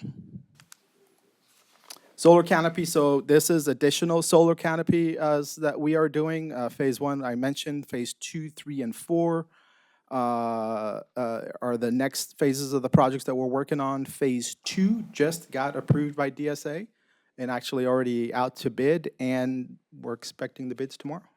And so that's another big one, and Marie kind of quickly touched on it, that we are also going to go after the Big Beautiful Act on and see if we can get additional funding for that as well. And then the phases 3 and 4, finishing up design, and those projects will be completed in the future. But all 3 of these projects will have additional car charging stations, level 2 and 3. I know, Trustee Jamal, I think in the past you had talked about the need for level 3, so that we made sure to add that. And but in order to do that, we had to make sure the 12 kV project and our load was ready for that. So we're ready for that. The other important item as well, we decommissioned the cogen at the plant, so now with solar, we need to store some of the energy that we have, so hence we are going to be doing battery energy storage as well. So we have a lot of energy projects going on at the same time. So we're very excited about kind of everything culminating at the same time here. ADA transition plan, I think Anne Marie talked about it real quick. Again, not to go too far into it, but when we did the ADA transition plan in 18 or so, that list was about a mile long. And so there's a lot to be done. And I think we're going to continuously work on that because new codes, new things come up. And so I'm glad we have that. I think it keeps everything in compliance, and we're showing people that we're doing something. So I think that's a critical part of our construction, I think, that we need to kind of always keep in there and manage. So we're currently in design for phase 2 in multiple locations on campus, both campuses, to address a few things that we have ADA-wise. At IVC, we have the SAC building. We are literally just starting off with this, where we currently have the basic needs in the building right now, but we're going to be working with the college to start engaging and discussing conceptual programming and how that space will be programmed. And so we're literally in the infancy of design with this project. All right. Any questions? Marcia? I don't really have a question, but I just want to say that everything is looking really good. And when I attended the accounting program in the arts, it's actually in the Arts Promenade at IVC, and that whole auditorium, which was a beautiful auditorium, was filled up with accounting students, learning how to really get incredible careers, high-paying careers. And then right next to it, they have all these arts areas for the art students. And as I walked around, I walked by the beach volleyball games that were being played. And the various sports and arts and academic programs seems to be really make a lot of sense. So Right. I really commend you for that good planning. And, and it's really good that we're having electrical stations for cars, because Right. that's coming up a lot more. But the price of gas, Right. more people are getting electric Right. cars. And so it looks good to me. Thank you. You're welcome. I was going to add, Anne Marie mentioned, or there was a question about funding and going after funds. We're always going to do that. And just to state, in the last 7 years or so, we've had 3 state-funded projects. Good. And so that's upwards to $60+ million we've gotten from the state. And we're going to continue to go after state funds for all of our projects. or State those and that federal qualify. funding with the big, beautiful bill funding, too. Yeah. Great. Tim, did you want? No, Yes. Ryan can go first. Okay. All right, so I know this is maybe not specific to maybe your purview, but a lot of Irvine-centric stuff's going on regarding Oak Park, and one of the things is the Irvine Company has said that they will be expanding Jeffrey Open Space Trail, and it goes right through IVC, and I was just curious if you had any thoughts. Has there been discussion? Or is that something, well, we're gonna just kind of see what happens and we'll figure out when that happens? So I don't want to go into too much detail. I don't know if John wants to, but they actually have reached out to us, and there's beginning stages of discussions with that. I don't know if John wanted to speak to that. As you probably are aware, the city and the Irvine Company are approaching this in a multi-step fashion. The most recent recommendation that the city unanimously approved from the rezoning commission was to rezone that space so that it could be a nature park, which is going to be probably one of the largest in Irvine, and it is not for recreation, not for athletic sporting events, but just an outdoor nature that will connect the Joss Trail. As you know, in our facilities master plan, we have taken into account the Joss Trail as it continues on the way to Barranca, adjacent to the campus. So we have had preliminary conversations with the Irvine Company about a bridge, potentially a bridge that would go across Irvine Center Drive. We have a preliminary meeting between the college facilities, district facilities, and the Irvine Company coming up in a couple weeks. And so we are in the early phases, but we are very supportive of that because it actually benefits the college in multiple ways, and then the connection to the Jost will really facilitate the flow adjacent to our campus. Yeah, I mean, the what I'm seeing, it looks like there would just be much easier for students to, scooter or bike or something if they're living north of the 5. But I do remember that we have an easement on, because there's like the electricity lines that go over.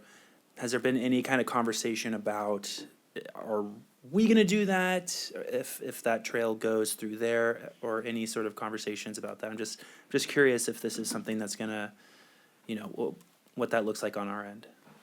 Well, I think it's too premature at this point. I think the idea is to enter the initial exploratory phase, and then we know that at some point before we move forward, we're going to want to bring it to the board to get support and, more importantly, to inform you of what the planning looks like. My early indications are that a bridge that would connect across Irvine Center Drive to a portion of IVC would not be impacted by the easement of the electrical wires and Southern California Edison limitations. And we also know that the Irvine Company would, in essence, at least from initial conversations, would underwrite the expenses to that. So it aligns, I believe, well with our facilities master plan and what we had hoped to do in order to allow the Joss Trail to also be an entry point to the campus. Okay, thank you. And then if I might just add to that, what John was saying, we are looking at, would they need an easement from the district to put the bridge, on any of the district properties? So that is something that we're looking at. If so, kind of working through and with them on who's going to be responsible for maintaining it and all those things. So it really is in its infancy, but it is something that they have come forward to us, and we are actively working with them to try to see how we can come together and make the project successful. Awesome, thank you. Any others? Yeah, so, Manning, you had mentioned our good friends at the investor-owned utility.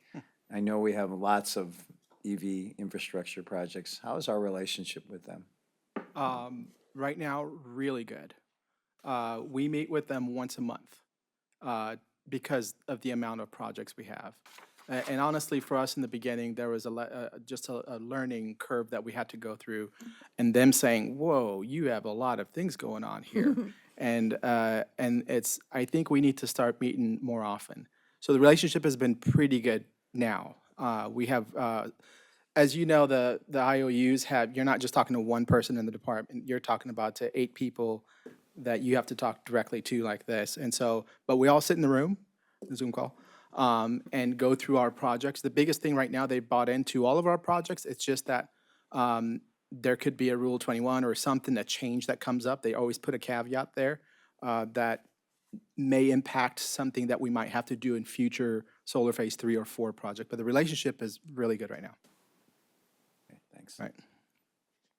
Any other comments or questions? Trustee Rydell? Yes, I have a question in regards to the batteries. About how many batteries are we planning to store? So it's only about, I say only because they're a large one, about 4 Okay. megawatts. And so that's, from the larger ones that we've seen before, that's considered a semi-small size. Yes. Thank you. Excuse me. Any other questions? No? Okay, I'll entertain a motion. So moved. Second. Moved by Clerk Prendergast and seconded by our student trustee, Jamal? Sorry, I hard of know. hearing. All right, trustee Jamal and our student trustee. Let's vote. So motion 8.2 passes with 6 yes votes and 1 absence. On to item 8.3, the SOCCD Saddleback College and Irvine Valley College tentative student government and student representative fee budgets. I believe, do we have a presenter for this? Our students, all right. Come on up. And you can take it away. Hello, my wonderful board. Obviously, you guys know, my name is Noah Aguilar. I'm the ASU president for this academic year, and this is my wonderful budget director, Mr. William Rule. Nice to meet you guys. My name is William Rule. As Noah said, I am this year's budget director, and it's a pleasure to be here. I really appreciate you guys having me here. So let me change it here. So this is our budget highlights. So our revenue projections are $87,000 for the beginning balance from the unused funds from last year. And our ASG activity fee sales, we're projecting them to be at $250,000, and this is based on a conservative analysis. Our contracted revenue is projected to be at $45,000, where ASG receives 40.72% of the total contracted revenue.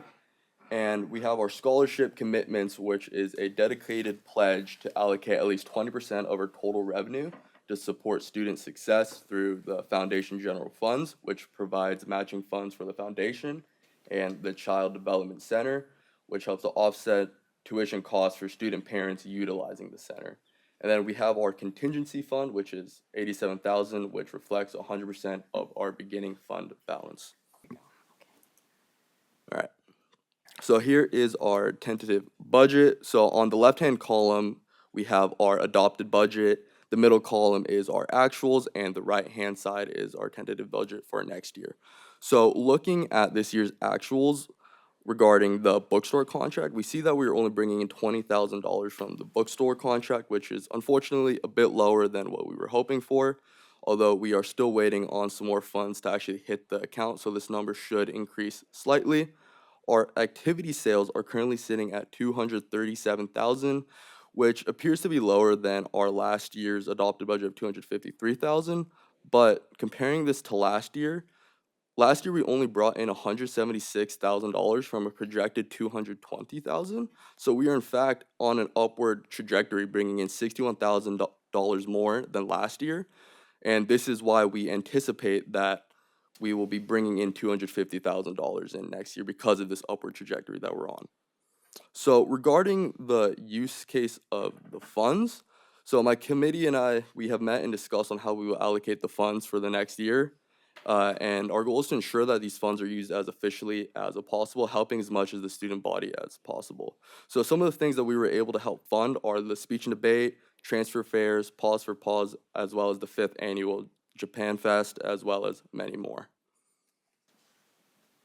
So now we go on to our student rep fees, and this is our $2 opt-out student fee where $1 goes to us and $1 goes to the state. So looking at the actuals for this year, we have brought in $44,000 in the student rep fee, hence why we're projecting a conservative analysis of $50,000 for the next year. Now, when looking at the use of funds, it is a bit higher than last year as we took more students to DC this year, so we spent more money on travel. And we have purchased more one-time expense items that we won't actually need to purchase again for next year. Simple one-time expenses such as banners and tablecloths. So our next year's beginning balance is $15,000 less than last year because of this increase in spending. Now, regarding next year, we plan to use these funds for travel once again, publicity for student government, as well as voter engagement activities for the upcoming election. Because of this year's increased spending, we will ensure that we will be more conservative with the budget for this upcoming fiscal year. Alrighty, and then for the final part of our presentation, just going over some of the highlights from last academic year, starting with our traveling to the ASAC conference in Washington, D.C. It was a wonderful opportunity for myself and 10 other student delegates to kind of go and advocate for student needs on the federal level. It was cool because it was a professional development opportunity, not only for them, but for myself to be able to be in an environment like that and learn so much. In addition to that, obviously we've continued to fund the Octa Bus Pass program. This year, over the last 13 months, just a little bit over, we've had over 104,000 rides. So it's a wonderful opportunity for our students who face those barriers with transportation access to be able to finish their education, finish their degree, and continue further on.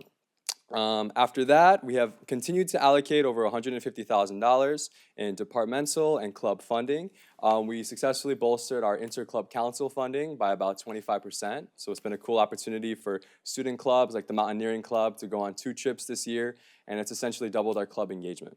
Following that, we've increased our events. One of the biggest things that I'm most proud of our entire group of what we've accomplished is our first car meet at Saddleback College. So it was a cool opportunity for us to collaborate with the ATEP program. So it was fun not only for them, but also for us, and it helped bolster our student life and engagement. And then lastly, increased advising. So we have taken on 2 new advisors. Our wonderful Madison is here in the audience with us today, and Daniel, he wasn't able to make it, but it's been a wonderful opportunity to have them there to help professionally develop our team and the wonderful people that we plan on bringing on next year. That concludes our presentation. Thank you guys so much. We appreciate everything you guys do. Any questions? For the Saddleback ASG? I have one, just out of curiosity on the car show. Is it more like classic cars, or is it like student cars that like they've done work on? Like just kind of a little bit more on what that entailed. Yeah, it was all the above. It was our first one. We actually we ran into a little bit of an issue because it was originally only 2 Saddleback students. We were able to get some workarounds, figure out like what to do contractually, but we were able to open it up to the whole community. So it was a community event. We registered, I think it was about like 100 cars. So we had classics, we had supercars. It was so cool. It was generally so fun. We offered like free boba and everything, and the students there, they were so happy to see it. And I remember when I was campaigning, that was one of the biggest things that people really wanted to see, especially, this area particularly, very big on car culture. So it was cool to see that at our campus and see so many students come together. A lot of Subies and pocket rockets and all that stuff. Nice. All of the above. Nice. Yeah, Marcia? Yeah, I commend you because I think maybe you should go into accounting. You did such a great job with the budget. Get great jobs, but it was excellent. But I also think it's really wonderful that you raise money for scholarships for our students and also you support all these student clubs and put on these activities for students. And these are commuter students, and it really, when students get involved in either student government or join student clubs or come onto campus for activities, it really aids in retention and helps them really want to finish their college career. So it's really important what you're doing. So thank you. Thank you. Any other questions? Well done, gentlemen. Thank you. Thank you. You always represent yourselves well. All right, now our IVC students. So as you all know, I'm serving as the ASIVC president for this academic year. I'm going to let my Vice President of Budget and Finance introduce himself. Hi, everyone. My name is Uthgar Shamnani, and I serve as the Vice President of Budget and Finance for ASIVC this year. It's great to be here with all of you guys. So, to start our presentation, let's look at some highlights. We have $127,000 in our beginning balance from unused funds from this academic year, and that will be rolling over to next academic year. We have projected around $260,000 in ASIVC access sales, $100,000 projected for revenue from bookstore sales commissions. ASIVC receives 100% of the sales commissions revenue. We project around $13,000 from revenue, including interest and ticket sales. And Utkarsh will take over for the rest. Awesome. So for our tentative budget, we are starting with a beginning balance of $127,000, which is a decrease from our last adopted budget. Our beginning balance from any unused funds from the 2025-2026 academic year will be adjusted for our adopted budget based on final actuals. For our ASIVC access sales, we are projecting $260,000, which is a $20,000 increase from our adopted budget this year. For this year, we projected $240,000, which we exceeded by $28,000. We are budgeting conservatively once again this year, but again, it's great if we exceed projections again.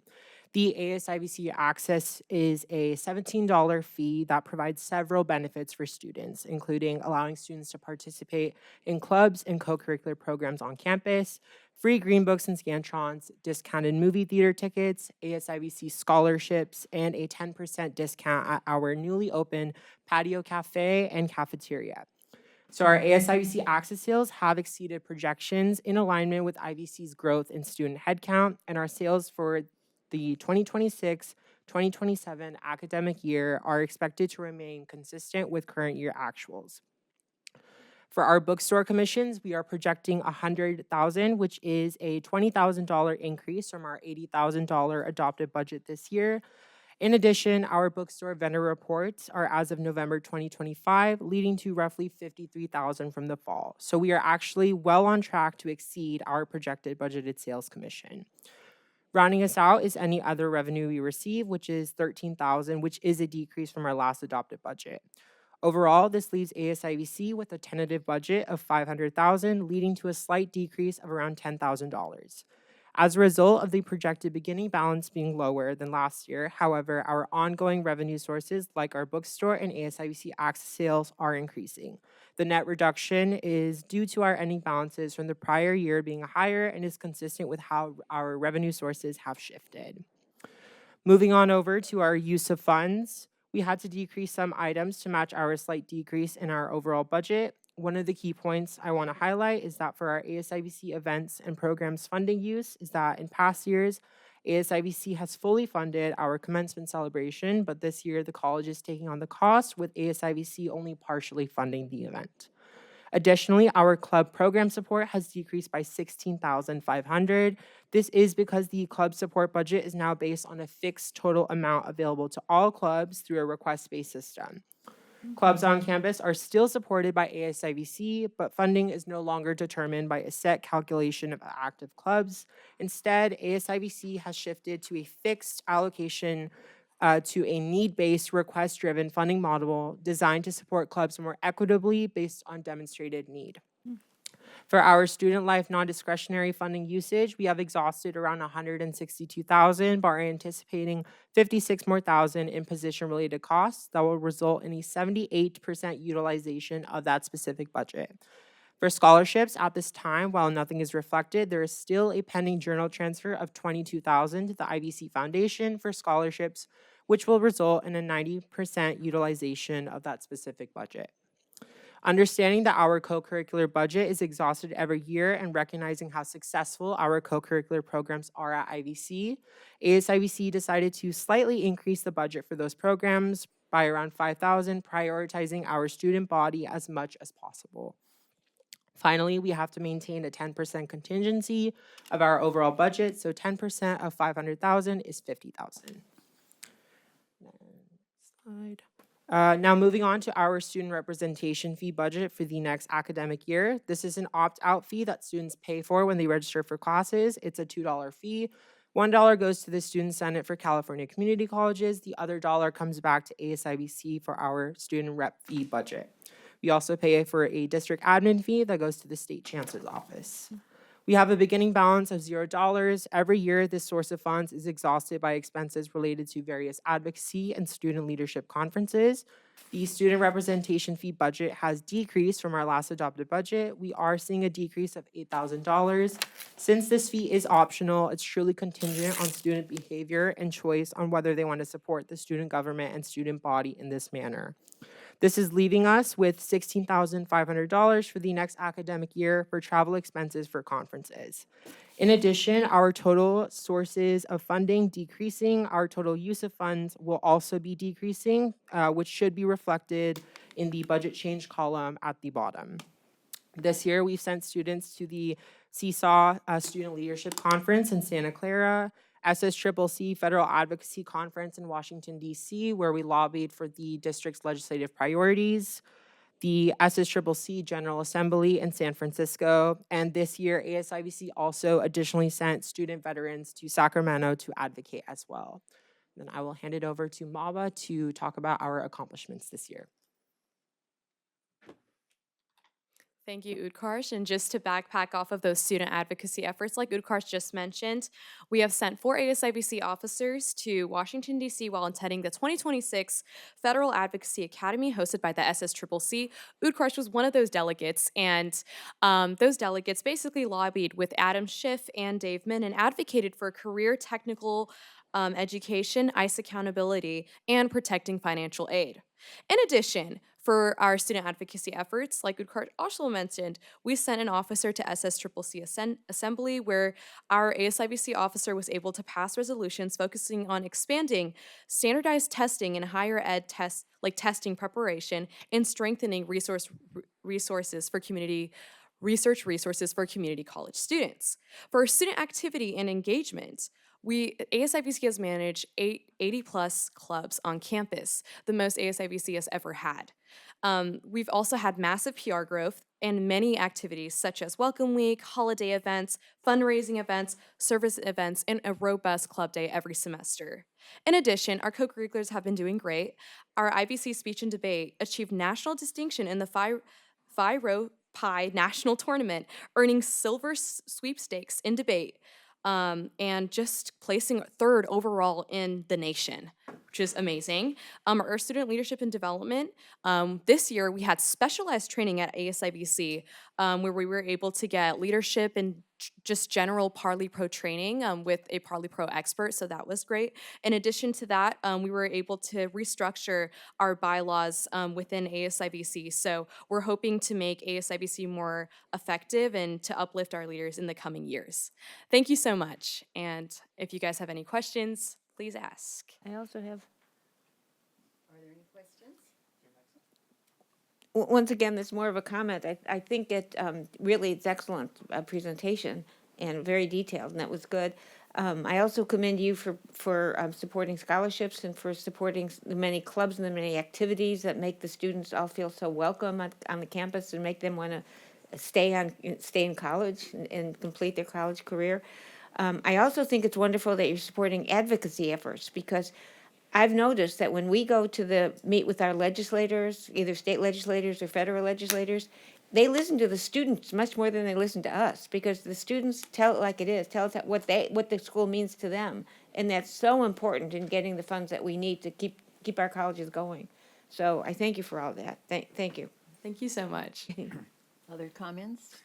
Yes? Yeah, very well done. Congratulations to both of you.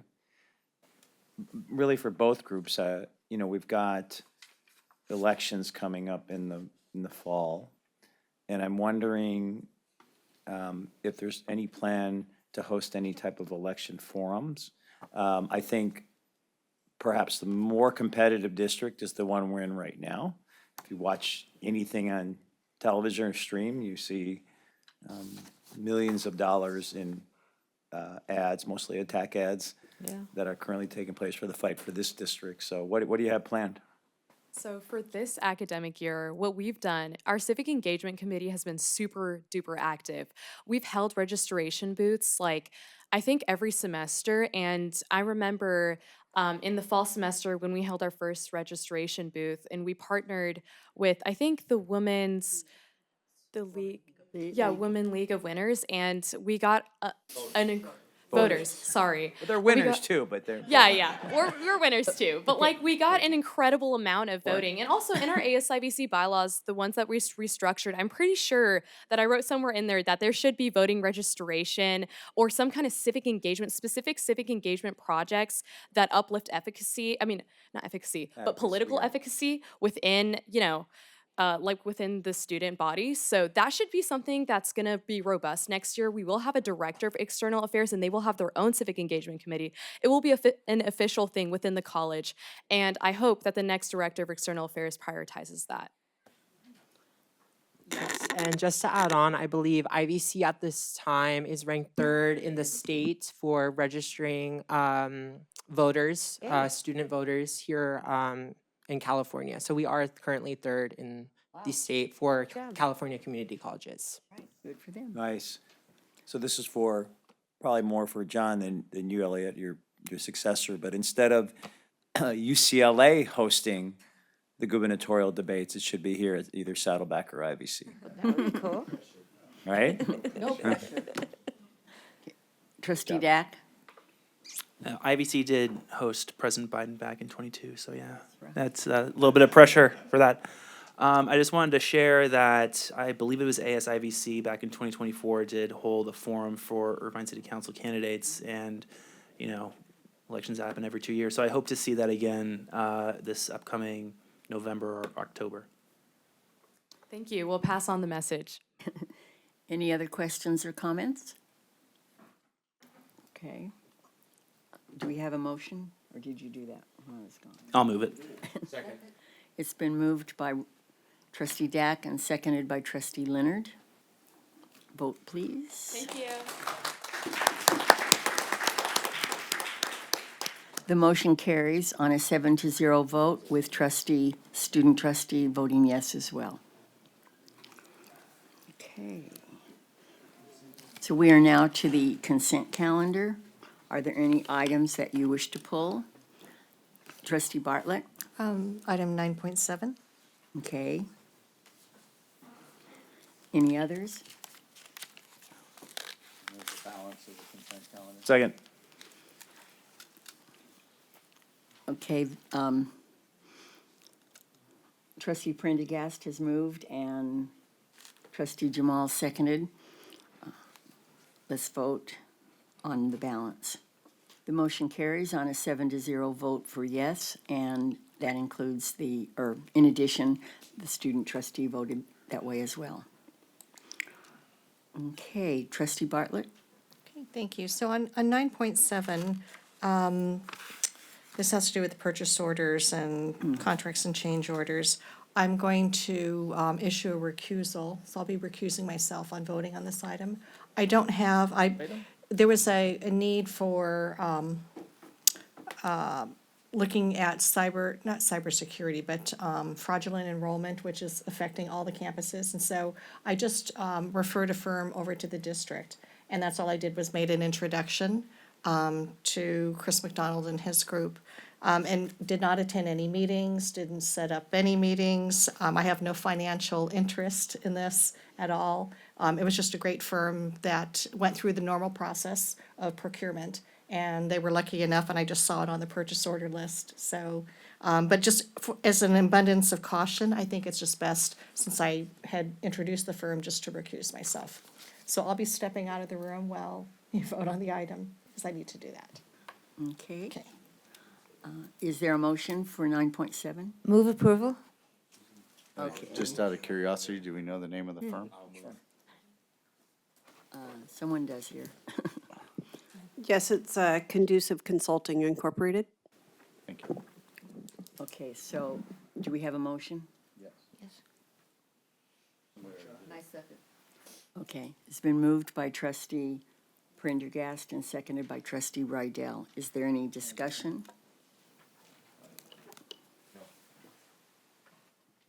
No discussion? Okay, let's vote. The motion carries 6 votes 6 votes yes, and also the student trustee voting yes. Okay, that takes care of consent calendar. Okay, number 10, business services, 10.1, SOCCCD dual enrollment, Irvine Valley College, Capistrano School District, College and Career Access Pathways Partnership Agreement. Do we have a motion? So moved. Second. It's been moved by Trustee Dack and seconded by, which one? By Trustee Jamal. I have a question. Mm-hmm. Okay, okay. I was just wondering, why is IVC and not Saddleback presenting the biology class to the Capel Unified students? It seems like it's in the Saddleback area of influence. It is. Thank you for noticing that. We do, out of respect for one another, not offer dual enrollment classes in each other's service area, except where there is a unique need presented by a district that the college in that service area cannot fulfill. In this case, the CCAP agreement is for a specific biology course that involves work experience in biotechnology, among other things. Okay, and they're good at that? They're both good at that? Okay, thank you. Good question. She goes Trustee first. She Jamal? had a question. Didn't you? Did you have your hand up? No. Trustee, No, I just want to say that, I don't know if she's watching, but I'm really, well, first of all, I'm glad to see this agreement move forward with Capistrano Unified. I noticed it was signed by one of my old friends, good friends, Dr. Meg Gervais. So very happy to see, if you're watching, glad to see this. I didn't know she was involved with this, so very happy to see this move forward. I think you're the other signatory, right, Anne Marie? Yes. Okay. Good job. any other comments or questions? Okay, let's vote, please. Okay, the motion carries with a 7-0 vote, plus the student trustee voting yes. Okay, let's go to 10.2, amendment number 17 to agreement with Ellucian Company LP. Questions? Second. It's been moved by trustee Prendergast and seconded by trustee Dack. Now, are there any questions? Bartlett? So I know this is a major project. We're now on Amendment 17. Are we inching closer to the finish line? Yes, we're inching closer to the finish line, but we realistically have another year, 18 months. We're still within the original budget, and what we do is we're doing assessments. What we're doing here is we're extending some of the consulting services, again, still within the original budget framework, but we don't overprescribe hours at this point, so we're trying to taper off. But as the colleges and district services need more or additional help and resources, we're incrementally, adding those services. Right, okay. Well, I'm glad we're getting closer to perhaps finishing. All right, thank you. Are there any other questions or comments? No. Okay, vote please. The motion carries on a 7-0 vote with the student trustee voting as well. 10.3, amendment number 5 to agreement for cogeneration and central plant operation, maintenance, and environmental compliance services, Veolia Sustainable Buildings USA West, Inc. So moved. Second. Okay, trustee Dack has moved and trustee Jamal has seconded. Is there discussion or comments? Trustee Bartlett? Okay, so we're changing this contract from a fixed fee contract to a not-to-exceed contract to reflect the change in scope. Were these items that were just, that were additional, not anticipated? And so we ran through the fixed fee contract and needed to add additional dollars because of the scope? No, it's not necessarily due to the scope. It's really due to the timing of the central plant project. Okay. And so the central plant project was delayed in getting designed and getting all of the temporary equipment here. It has now been delivered, and we will be trying to do the switch over from the central plant to the temporary central plant And so until we can get that done, we need the central plant operators, which is the primary purpose of this contract. Okay, okay, that clarifies it, because it said reflect a change in scope, and I thought there was something that came up, but that makes sense going the back and forth to make sure we're still operational. Okay, thank you. Any other discussion? So moved. I think we already did that. Oh, we did? This Oh. time I got it written down. Oh, Okay, let's vote, please. I got lost track, thank you. I know. The motion carries with a 7-0 vote and student trustee also voting yes. Okay, 10.4, Irvine Valley College Arts Promenade and Coffee Structure Project. Change order number 3, Archico something, design building. Move the item. Second. It's been moved by trustee Bartlett and seconded by trustee Dack. Is there any discussion? Okay, let's vote. The motion carries on a 7-0 vote with the student trustee also voting yes. 10.5, Saddleback College License to Use Agreement with Capistrano Unified School District, South County Virtual Academy. So moved. Second. It's been moved by trustee Leonard and seconded by trustee Dack. Any discussion? Just, Yes? you have to look at the item closer. It's a virtual academy using physical facilities? Yes. Okay. So they bring students in, they bring Yeah. them in for an outreach day, they want to graduate students, they want to give them some real physical experiences in addition to their virtual education. I see, that explains it, thank you.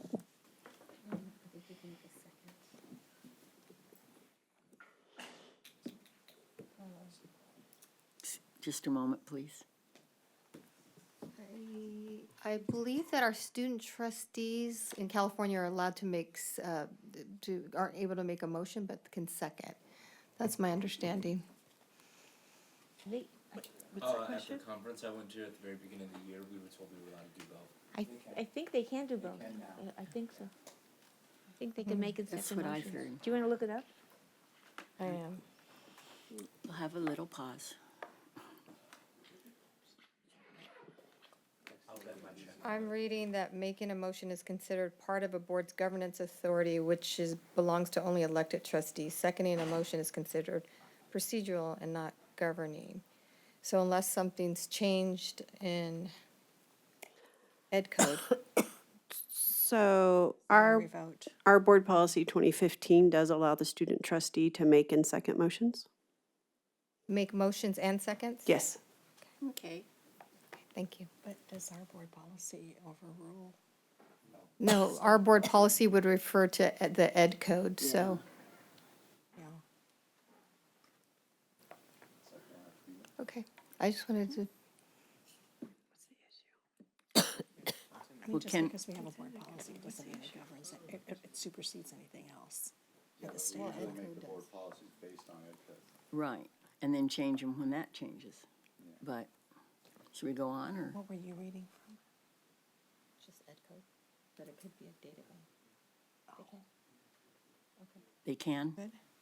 So that must be a All new right. thing. Okay, well, it's good to, I just wanted to double check and make sure it was about.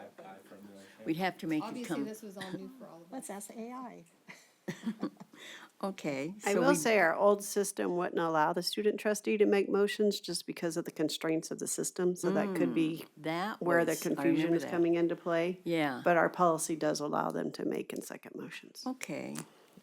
Well, that's fine. Then, we have a motion and a second. Is there any discussion other than whether he's allowed to do that? Any other discussion? Okay, let's vote, please. What? Voting, it says. The motion carries on a 7-0 vote with trustee voting yes as well. Okay, we are now to number 11, Human Resources. Dr. Viscachill, do you have comments to start off with, or? No changes, thank you. No changes.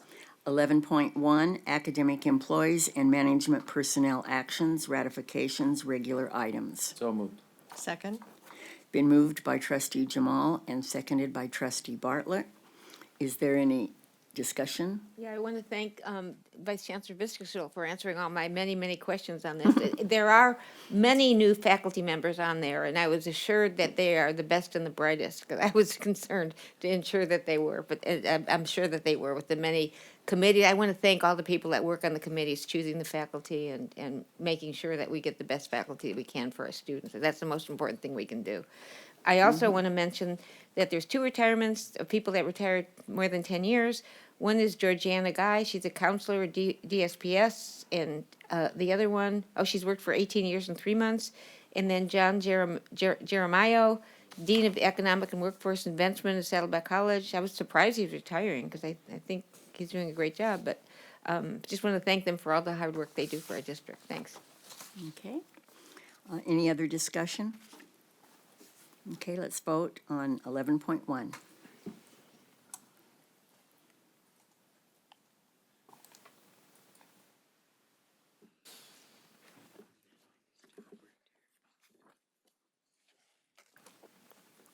The motion carries on a 7-0 vote, with the student trustee also voting yes.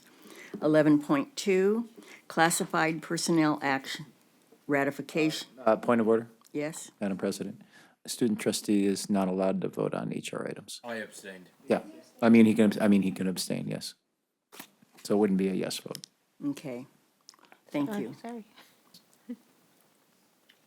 Correct, I see that now. Thank you. Okay, let's go to 11.2, classified personnel actions, ratifications, regular items for SOCCCD. No changes. Move the item. Second. It's been moved by trustee Bartlett and seconded by trustee Prendergast. Is there any discussion?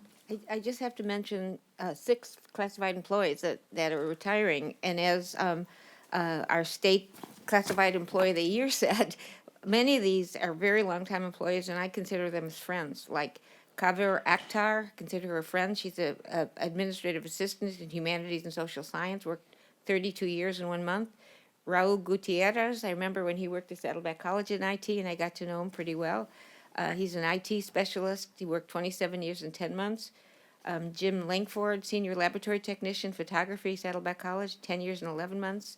Angelina Mahani, another friend who I always practice my Spanish with.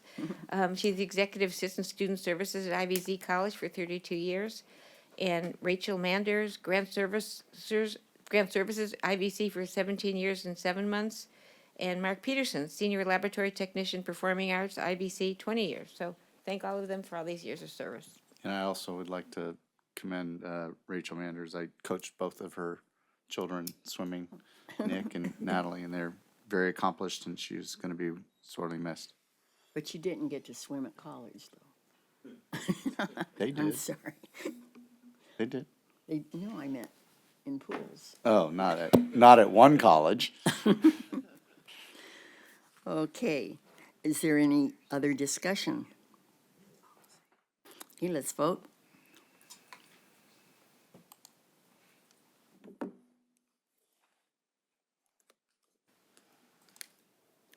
The motion carries on a 7-0 vote, with student trustee abstaining. Number 12, educational and technology services. Let's go to 12.1,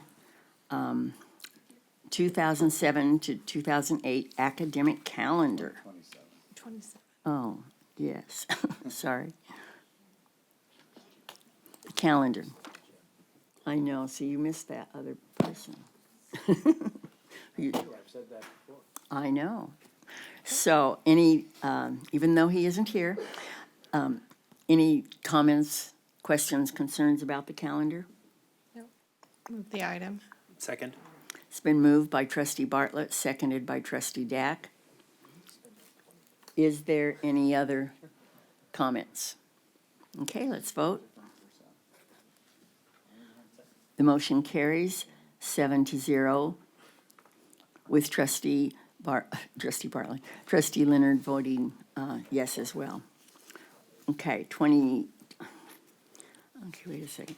12.2, revisions to 2025, 2026, and 2026 and 27 academic calendar. So moved. Second? It's been moved by trustee Dax, seconded by trustee Bartlett. Any discussion? Okay, let's vote.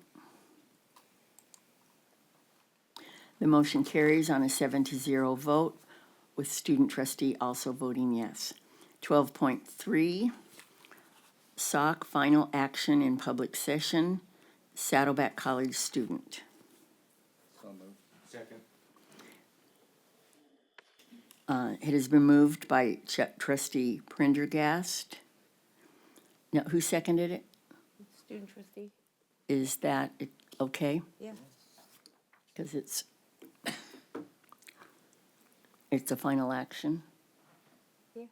Oh, I see, because it's a student, Yes. action. Oh, maybe not. I don't know. Okay, this is the student action. And I'm asking if the student trustee can vote on that. It's like a personnel matter, sort of. No? No? They can. Oh, okay, just checking. All right, I'm sorry, who was the second then? Oh, it was him, that's the point. Right. Okay, any questions or comments? Okay, let's vote. The motion carries 7-0, with student trustee voting yes as well. Okay, that brings us to 13, which is information items. Wait a second. Oh, I've got it, just a minute, sorry. No, I don't. Can you hear me? The monthly status report. Mr. Vice, why don't you read it since you've got it in a better. All right, so item 13.1, information item, monthly financial status report.